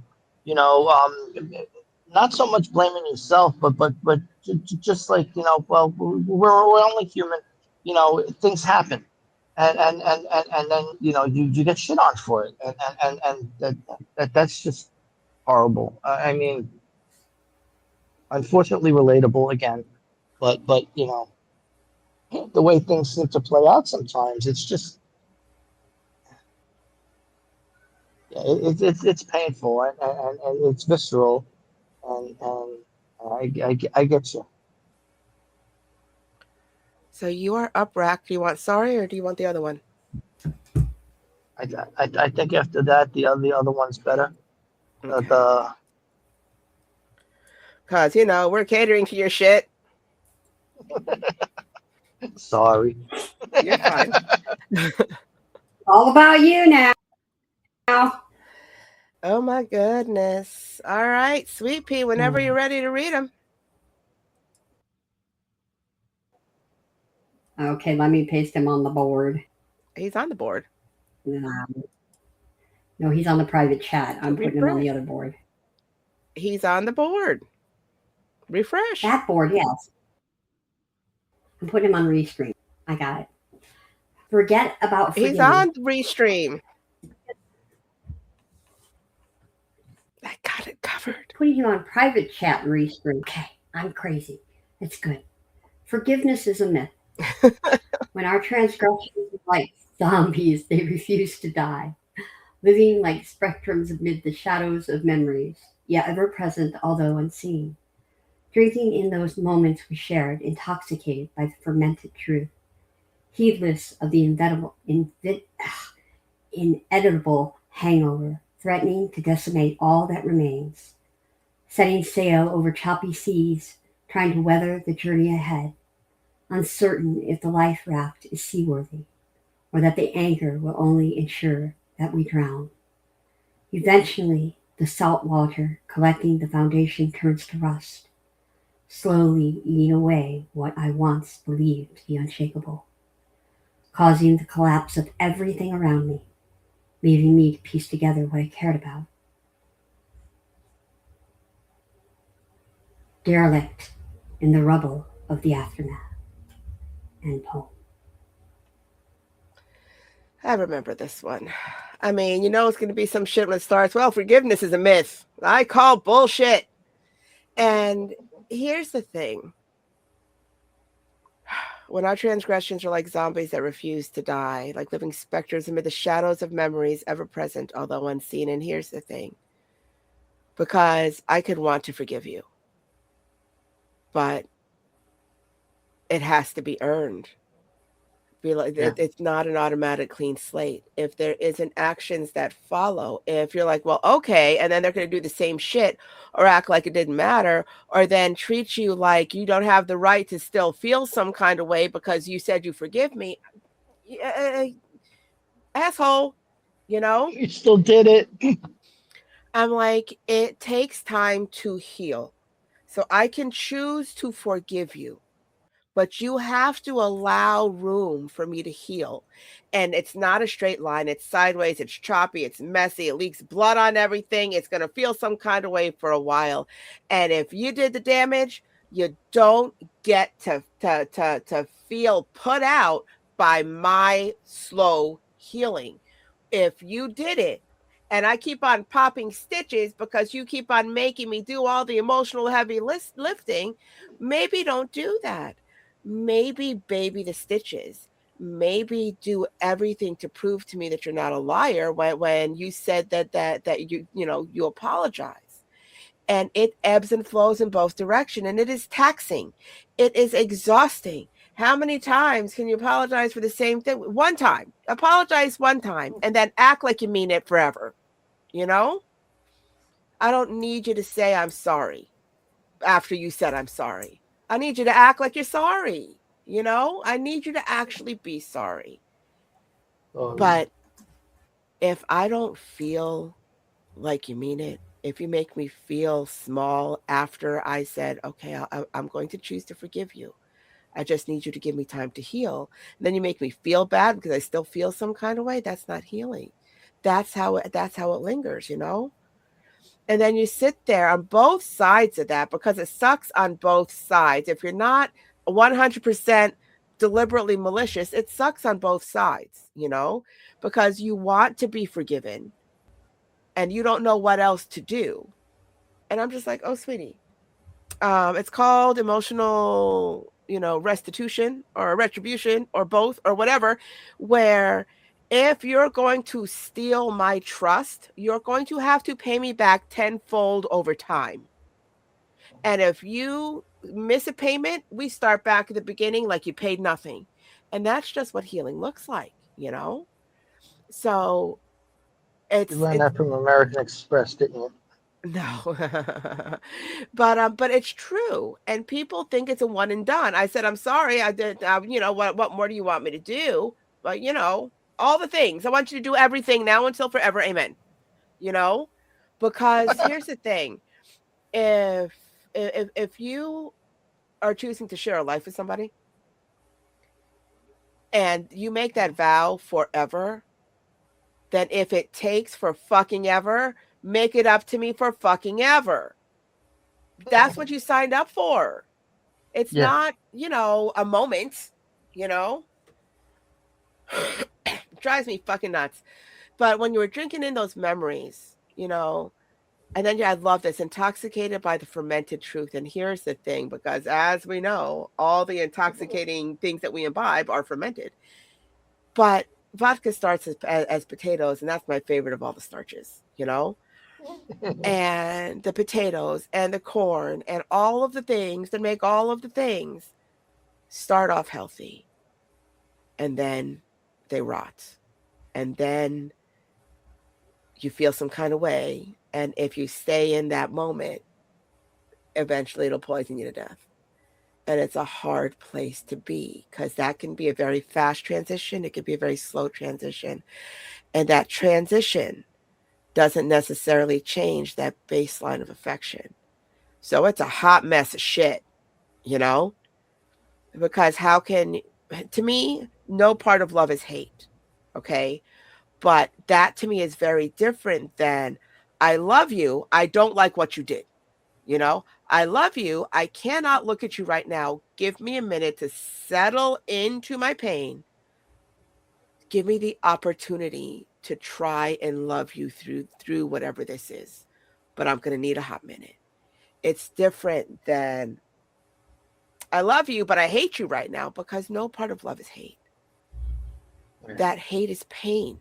It is anger. It is fear. It is disappointment. It is still love, because love is messy as shit, And I wish it wasn't. I wish it was as honest as pain, but it's not.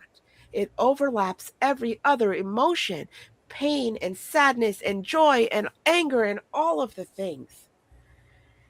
It is messy. And at what point do you give up? When there's nothing left to build on, when your tears turn that rock foundation into silt, and then it's mudslides of nothing left to stand on. Do you let it go before you break, or do you get completely broken and it disintegrates anyway? It is a hard place to be at the end of the promise of a lifetime, So lovely. Good choice. So, Sweet Pea, your thoughts? I really like this because I think the setting sails over choppy seas, trying to weather the journey ahead, uncertain if the life raft. I think that those two, you're wondering, if there is forgiveness, what's going to happen?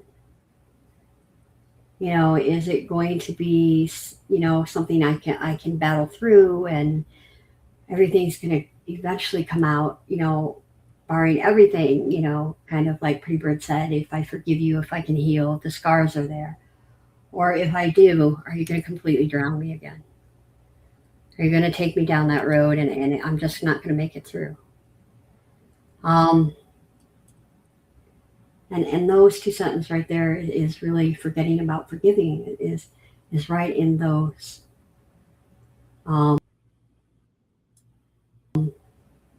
That world for me. And I just, they're over and over and over again because it's worked both ways for me. I've been burned and things have worked out.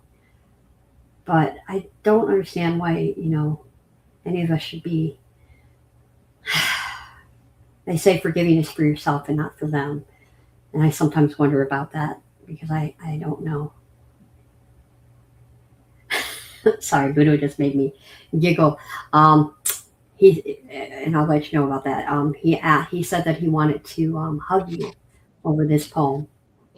And I told him that if you get hugged, if he's going to hug you, to beware that you tend to feel people up with your hands so that you can see them. And he just said, "Oh, great, I'll be pregnant again. So be careful." I kind of want to know how you got pregnant the first time. Well, that's Buddha's secret. It's a pregnant pause. OMG. He's like, same deal. Love him. Same deal.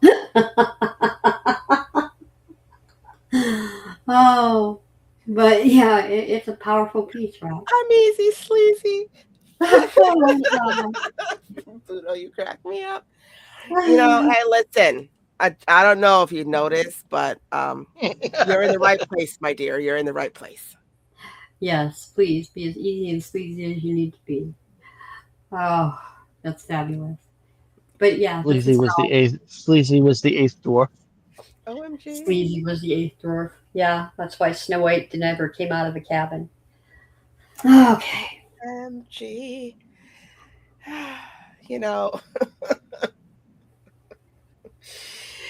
My innocent self. Oh. So when we were doing the proper naughty show, and it was all, well, let's write naughty about characters. Just be careful what you look up, guys, because there is all kinds of character things out there. Laura, speaking of which, has nothing to do with that, but it reminds me of, I'm sure I've told this story before. Are you ready? I was, me and my friend were hanging out at my priest's house because my priest used to be a DJ and he's kind of freaking awesome. And so we were over there, and he's like, "You're good with computers. I need you I need new signs for our parking lot, no parking, and this, that, and the other thing, but make them very churchy. I want the crosses. I want the thing. I need them to be all religious." And I'm just like, okay. So I'm looking up. All of a sudden, you hear all these pop-ups, right? Because he didn't have any pop-up filters on his shit. And there is big black booty porn. And I'm dying of laughter. I can't shut it off. They're opening faster than I can close them. I can't stop laughing. My friend is like, shh. And he's like, "What's going on?" I'm like, oh Lord, not in the house of God. And so I'm trying to close all the things, and I get them closed, and I'm like, oh no. And I, to this day, I cannot remember if I cleared his history. But if that thing ever got audited by the archdiocese, he'd be in trouble. I was looking up, weird things about, crosses and parking and whatever. And we do not want to know what kind of religious porn is out there, because I done found it on accident. My bad. But oh yeah, all the things, all the things. You know, I love my priest. It's okay. I'm sure he'd forgive me. Oh my goodness. I'm not going to hell. It's fine. Okay, I'll be in good company at least. Whatever. Okay. So on the board, I have, if it can be improved, it isn't perfect. Sorry for pointing that out. By me, Pretty Bird. And it goes like this. Imperfect and cast aside for seeing flaws in fluid theory where imperfection is innate, dooming everyone a failure. But they're welcome anyway. There was no defiance, no breaking of rules. Noticing flaws in the flawless came with too high a price. Too angelic for hell, too not human enough for redemption. Pearly gates under deadbolts. Lifetimes spent dragged through the mire, my crusted wings could no longer cut air, so I freed myself of the dead weight, lost on my own 2 feet. Sentenced to walk among sinners, knowing all they have to do is ask and they hold the key. Yet there is no forgiveness, lost in the misperception of doubt. End poem.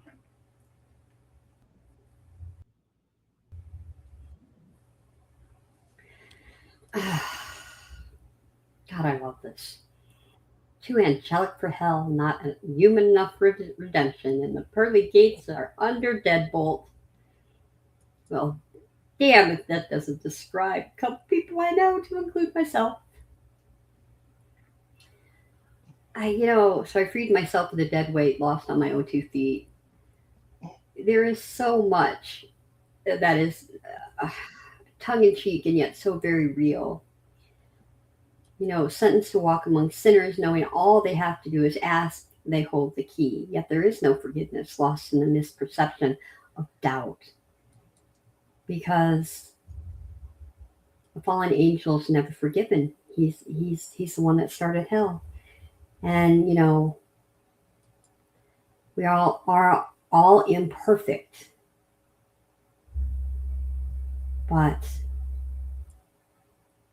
who's the one making us imperfect? Us or others? Or it's so very, you got to think of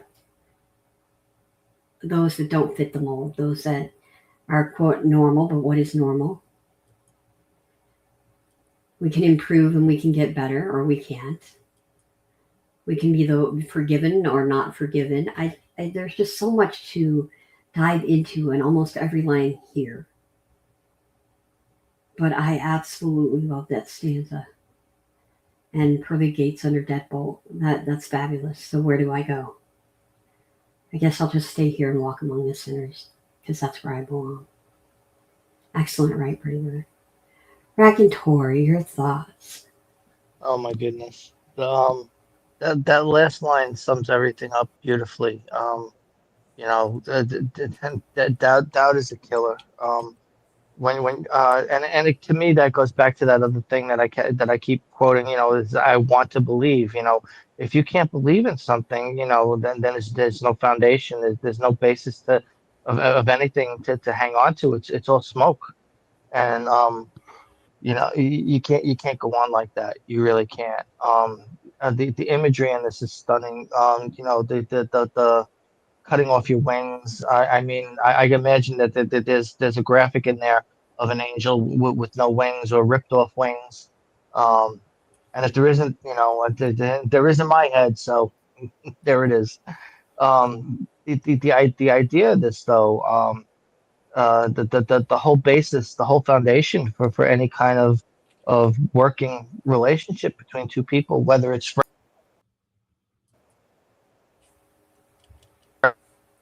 any kind of relation, is that trust. Is that trust, that lack of doubt, that the belief in somebody, and again, even just the belief in somebody is enough to strengthen some situations and cement them and add clarity to them. Give them more substance, I guess, is what I'm trying to say. It just makes things that much more solid. I don't know. But there's a lot of emotion and feeling in this that you know kind of got to wade through.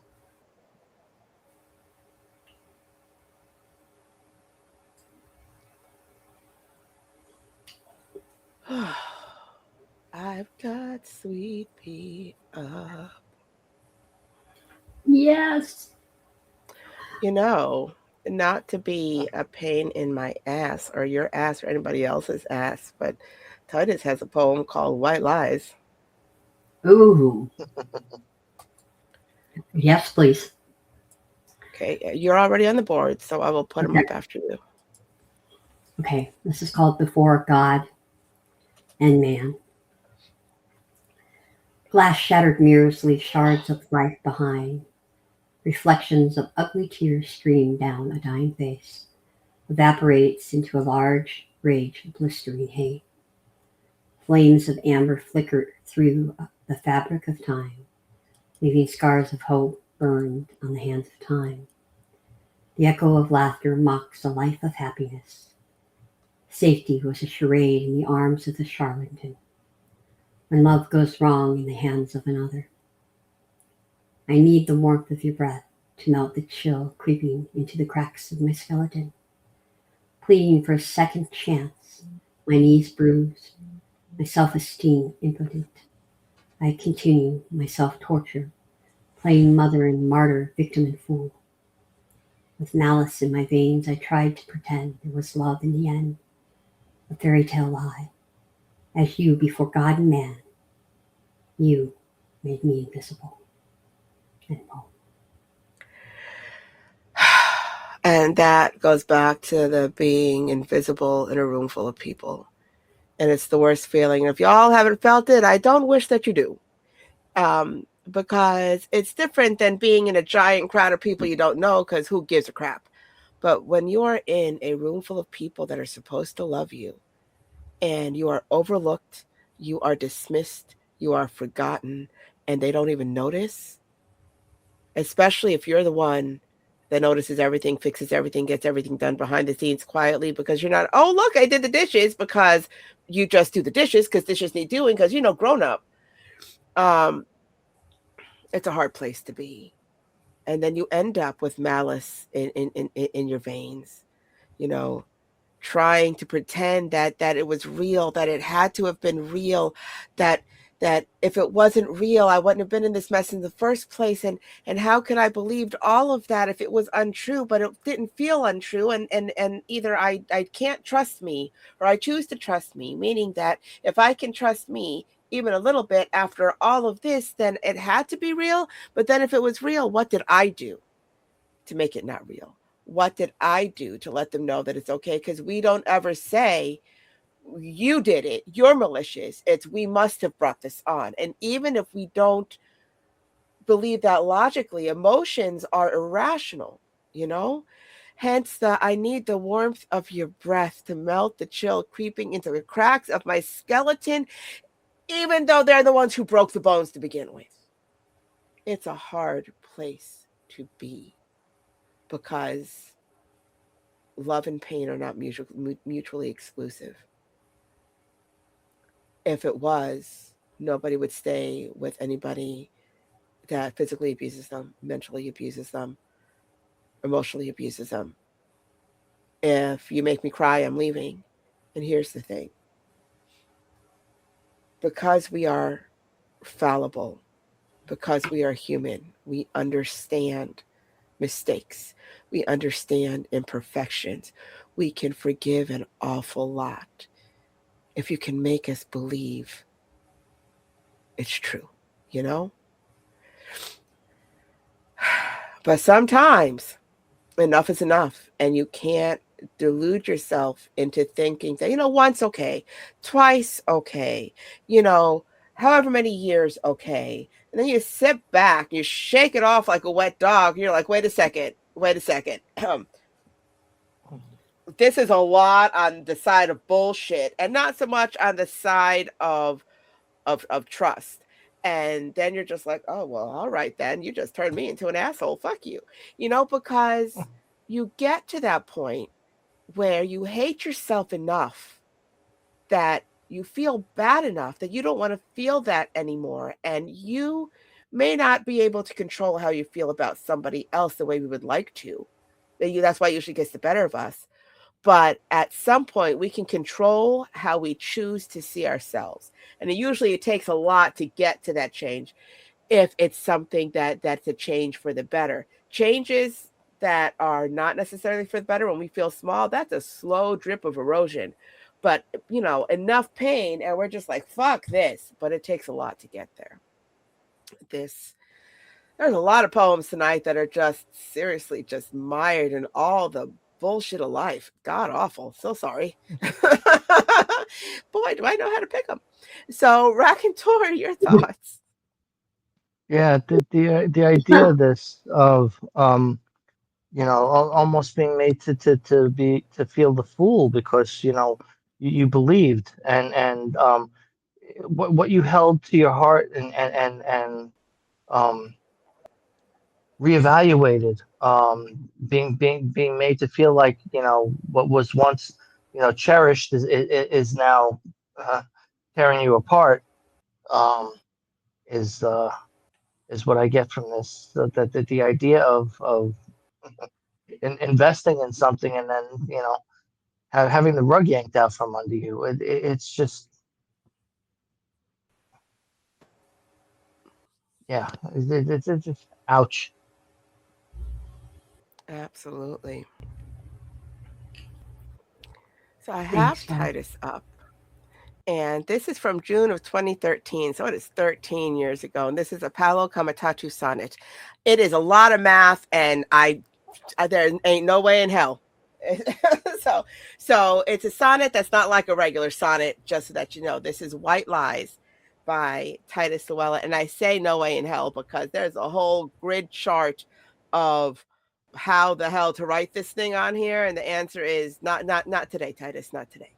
And so this is White Lies by Titus Llewellyn. And it goes like this. An excuse is made when you're embarrassed. Lies show how they exhort out truth when willing knows there stands aloof wrongly as the other known proof. You then persuade yourself, again harassed by lies, to make things not quite right, though nearly did you think you might make kindly truth with keenly sight. So how slow, responsive time is when it ties in things which weren't unnoticed then, where truths at all go to guess if when should someone have suspect. Amen. And were there more excuses than the tries at making matters better with white lies? And I love that because that amen came with the exclamation point, and he will always be Tony the Tiger. But and all these things which weren't unnoticed, where truths that all go to guess if when should someone have suspect. And here's the thing. I don't do rainbow lies, multicolored lies. There are no white or gray or what. It's a lie. It's a lie to make you fucking feel better. It doesn't make me feel better that you're lying to me, because when I find out that you're lying to me, it's going to be bigger than it would have been if you would have just told me the fucking truth. You know? People are like when I mentioned earlier. Oh, everything's going full circle tonight. Okay. When I mentioned earlier, I was stuck in traffic just to find out you were having a drink with your best friend. Tell me you're having a fucking drink. I'll hold it. I don't give a shit.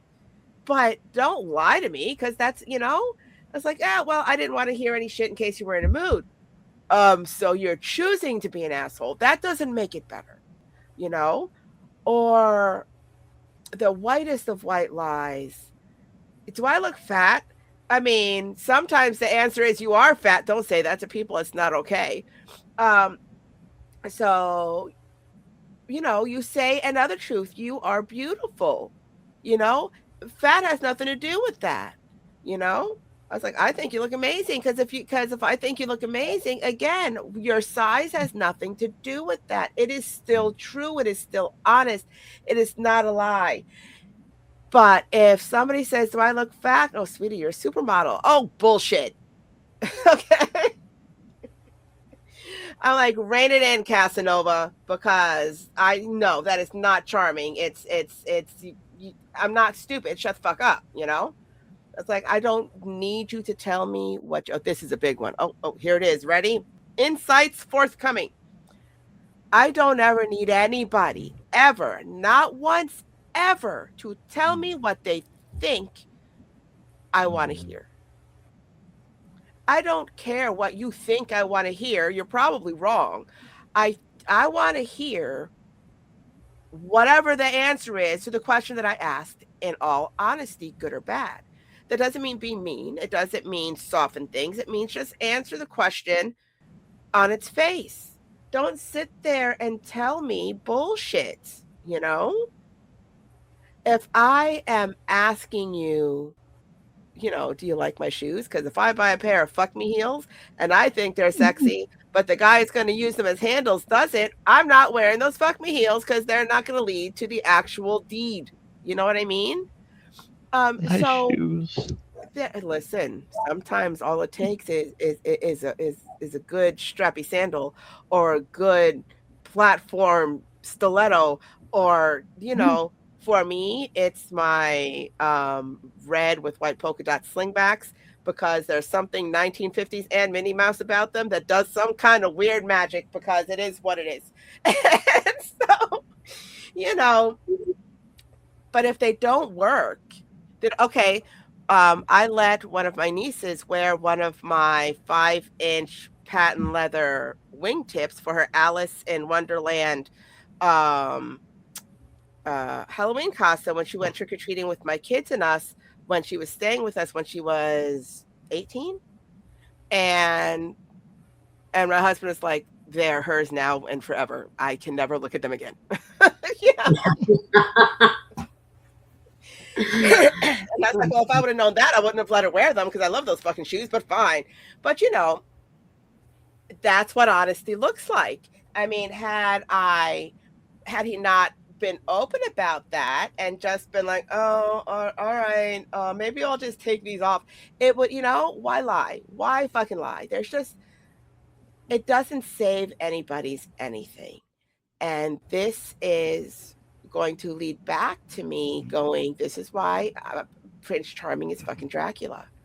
This is why lies lead to you know, you being bloodless, lifeless in a ditch somewhere, because they're charming. They tell you all these things that, you know, that they think you want to hear, all these things that historically speaking, women are, and I'm finger quoting, supposed to want to hear. Oh, you're beautiful. Your eyes reflect the stars. All the romantic bullshit that is only believable when you're actually in love, and sounds like you're an asshole if I just met you. You know what I mean? But when you haven't heard it, when it's the first time somebody's telling you your lips look delicious and they want to sit there and taste them, you know,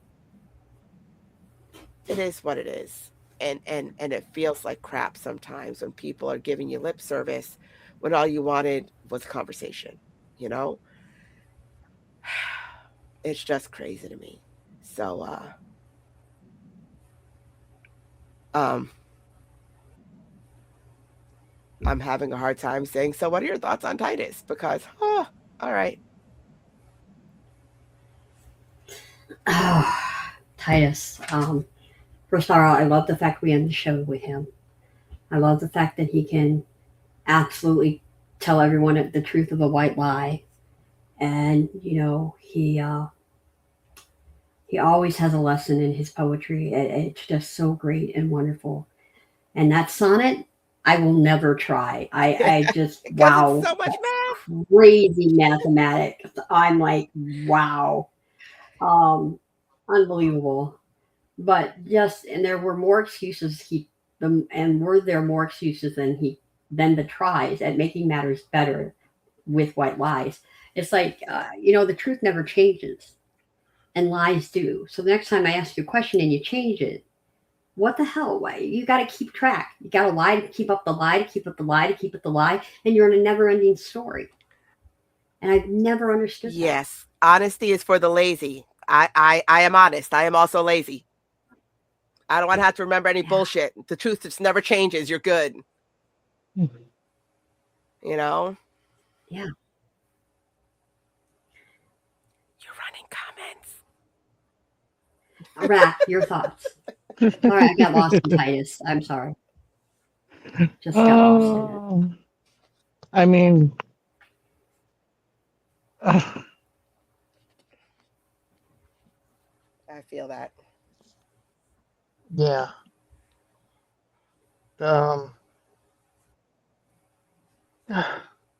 Like you say, a lie is still a lie, and you know it erodes at the foundation of things, and you know he expresses that. Um, I love to kind of try and dissect and pick apart the things that he does, but there's always a depth to them that I could never get to, and it's always the more I want to look, the deeper it wants to go. So, yeah. Yeah. I'm glad you dug that up. Probably gonna dig up a whole lot of Titus. Oh, that's unfortunate.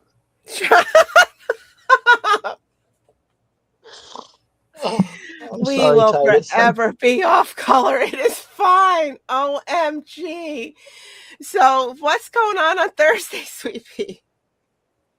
On Thursday, let's see, what do we have going on? We have dreams. When dreams, I should have that in front of me, shouldn't I? Dreams of slumber. So, fingerprints of last night's dream on your skin. You can't shake it. All morning, your head wanders, wondering which reality you're living in. When dreams feel so real, they linger. I hate that feeling. Absolutely. And then we have a special Love Letters for Titus on Saturday at 8 p.m. Eastern. So please remember that it's at 8 o'clock because we usually go on at 10. And it is all Titus all the time. So come say goodbye. Come write him a love letter. Tell him you love him. Tell us all how much he impacted who you are and what you do, because he had this way of quietly sneaking in and just touching people more deeply than I think he thought fathomable. And I hope that on some level he understood how he affected people. And that is on Saturday. And you can listen live to all our shows, but especially on Saturday. You can listen live on Facebook, YouTube, and Twitter. Just type in Pretty Sweet, PRTTYSWEET, one word. Click on the red shoes. You will find all of our things. We will be posting the actual studio link to Call In Live, which we usually save for our all poetry group. So for the people that actually provide the poetry to call in, but this will be an open call to everybody. I'll be posting that link everywhere. So whether you knew him in real life, whether you knew him through his poetry, whatever the situation is, you are welcome to call and join us and tell us your thoughts on Titus. Because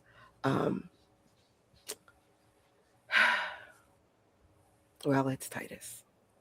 And also, I am aware that I spelled in memoriam wrong, and it's driving me nuts, but I'm also not in a mental place to want to fix that shit. It is driving me fucking crazy. I understand that it's there. Nobody's called it to my attention, but I can't stop looking at it. So my apologies, Titus, that under your name it is spelled wrong. But it is what it is. I'm grieving, for Pete's sake. It's fine. So that is on Saturday. On next Tuesday, it is No as a complete sentence. And I mean, it's not necessarily kind, but it is what it is. Because here's the thing. It is, it doesn't mean ask me later, ask again a different way, ask nice, give me a few minutes to change my mind. No, that's manipulation and pressure and all the things. And unfortunately, it also fucking works, because sometimes it's just fine, just shut the hell up. Don't do that. That is if we're talking sex, that's not fucking consent. That's manipulation. Get over your shit. But for anything else, if you're like, hey, I'm headed to the store, you want anything? And I say no, don't then walk across the house, look at my, are you sure you don't want it? No, I just fucking go already. Jesus Christ. I mean, I'm not opposed to a text before you leave. One last chance. I'm like, no, we're good, But if you're going to ask me, you know, and again, it goes back to the if you look fat, and I say no, then just let it be a no. Be like, well, what do don't ask me 16 follow-up questions. Just ask me the real question you want to answer if you didn't want that answer. I don't have time to play your games, you know? Just no means no. Let it be. It's okay. It just like, not for nothing. The problem that I have with no as a complete sentence isn't that it's rude, even though it kind of is. It's that if I'm sitting there and I'm busy and you ask me a yes or no question and I give you a yes or no answer, I don't need you. Are you mad at me? No. I answered your fucking question. I'm in the middle of shit. Go away. I'm mad And now. you said no again. I'm like, geez Louise. So that's coming up on Tuesday. So all the heated conversation, because I do it to my damn self, but whatever. So that is what is coming up. Now you can find us wherever you listen to your podcasts, Spotify, Apple Podcasts, all the places. And our archives are at prettysweet.podbean.com, where you can listen to every single show we've ever done as Pretty Sweet Distractions and all the side pieces. So check us out, fall down the rabbit hole of all of our distractions. Like, follow, share, leave your opinion on our opinions, click all the hearts and show us some love.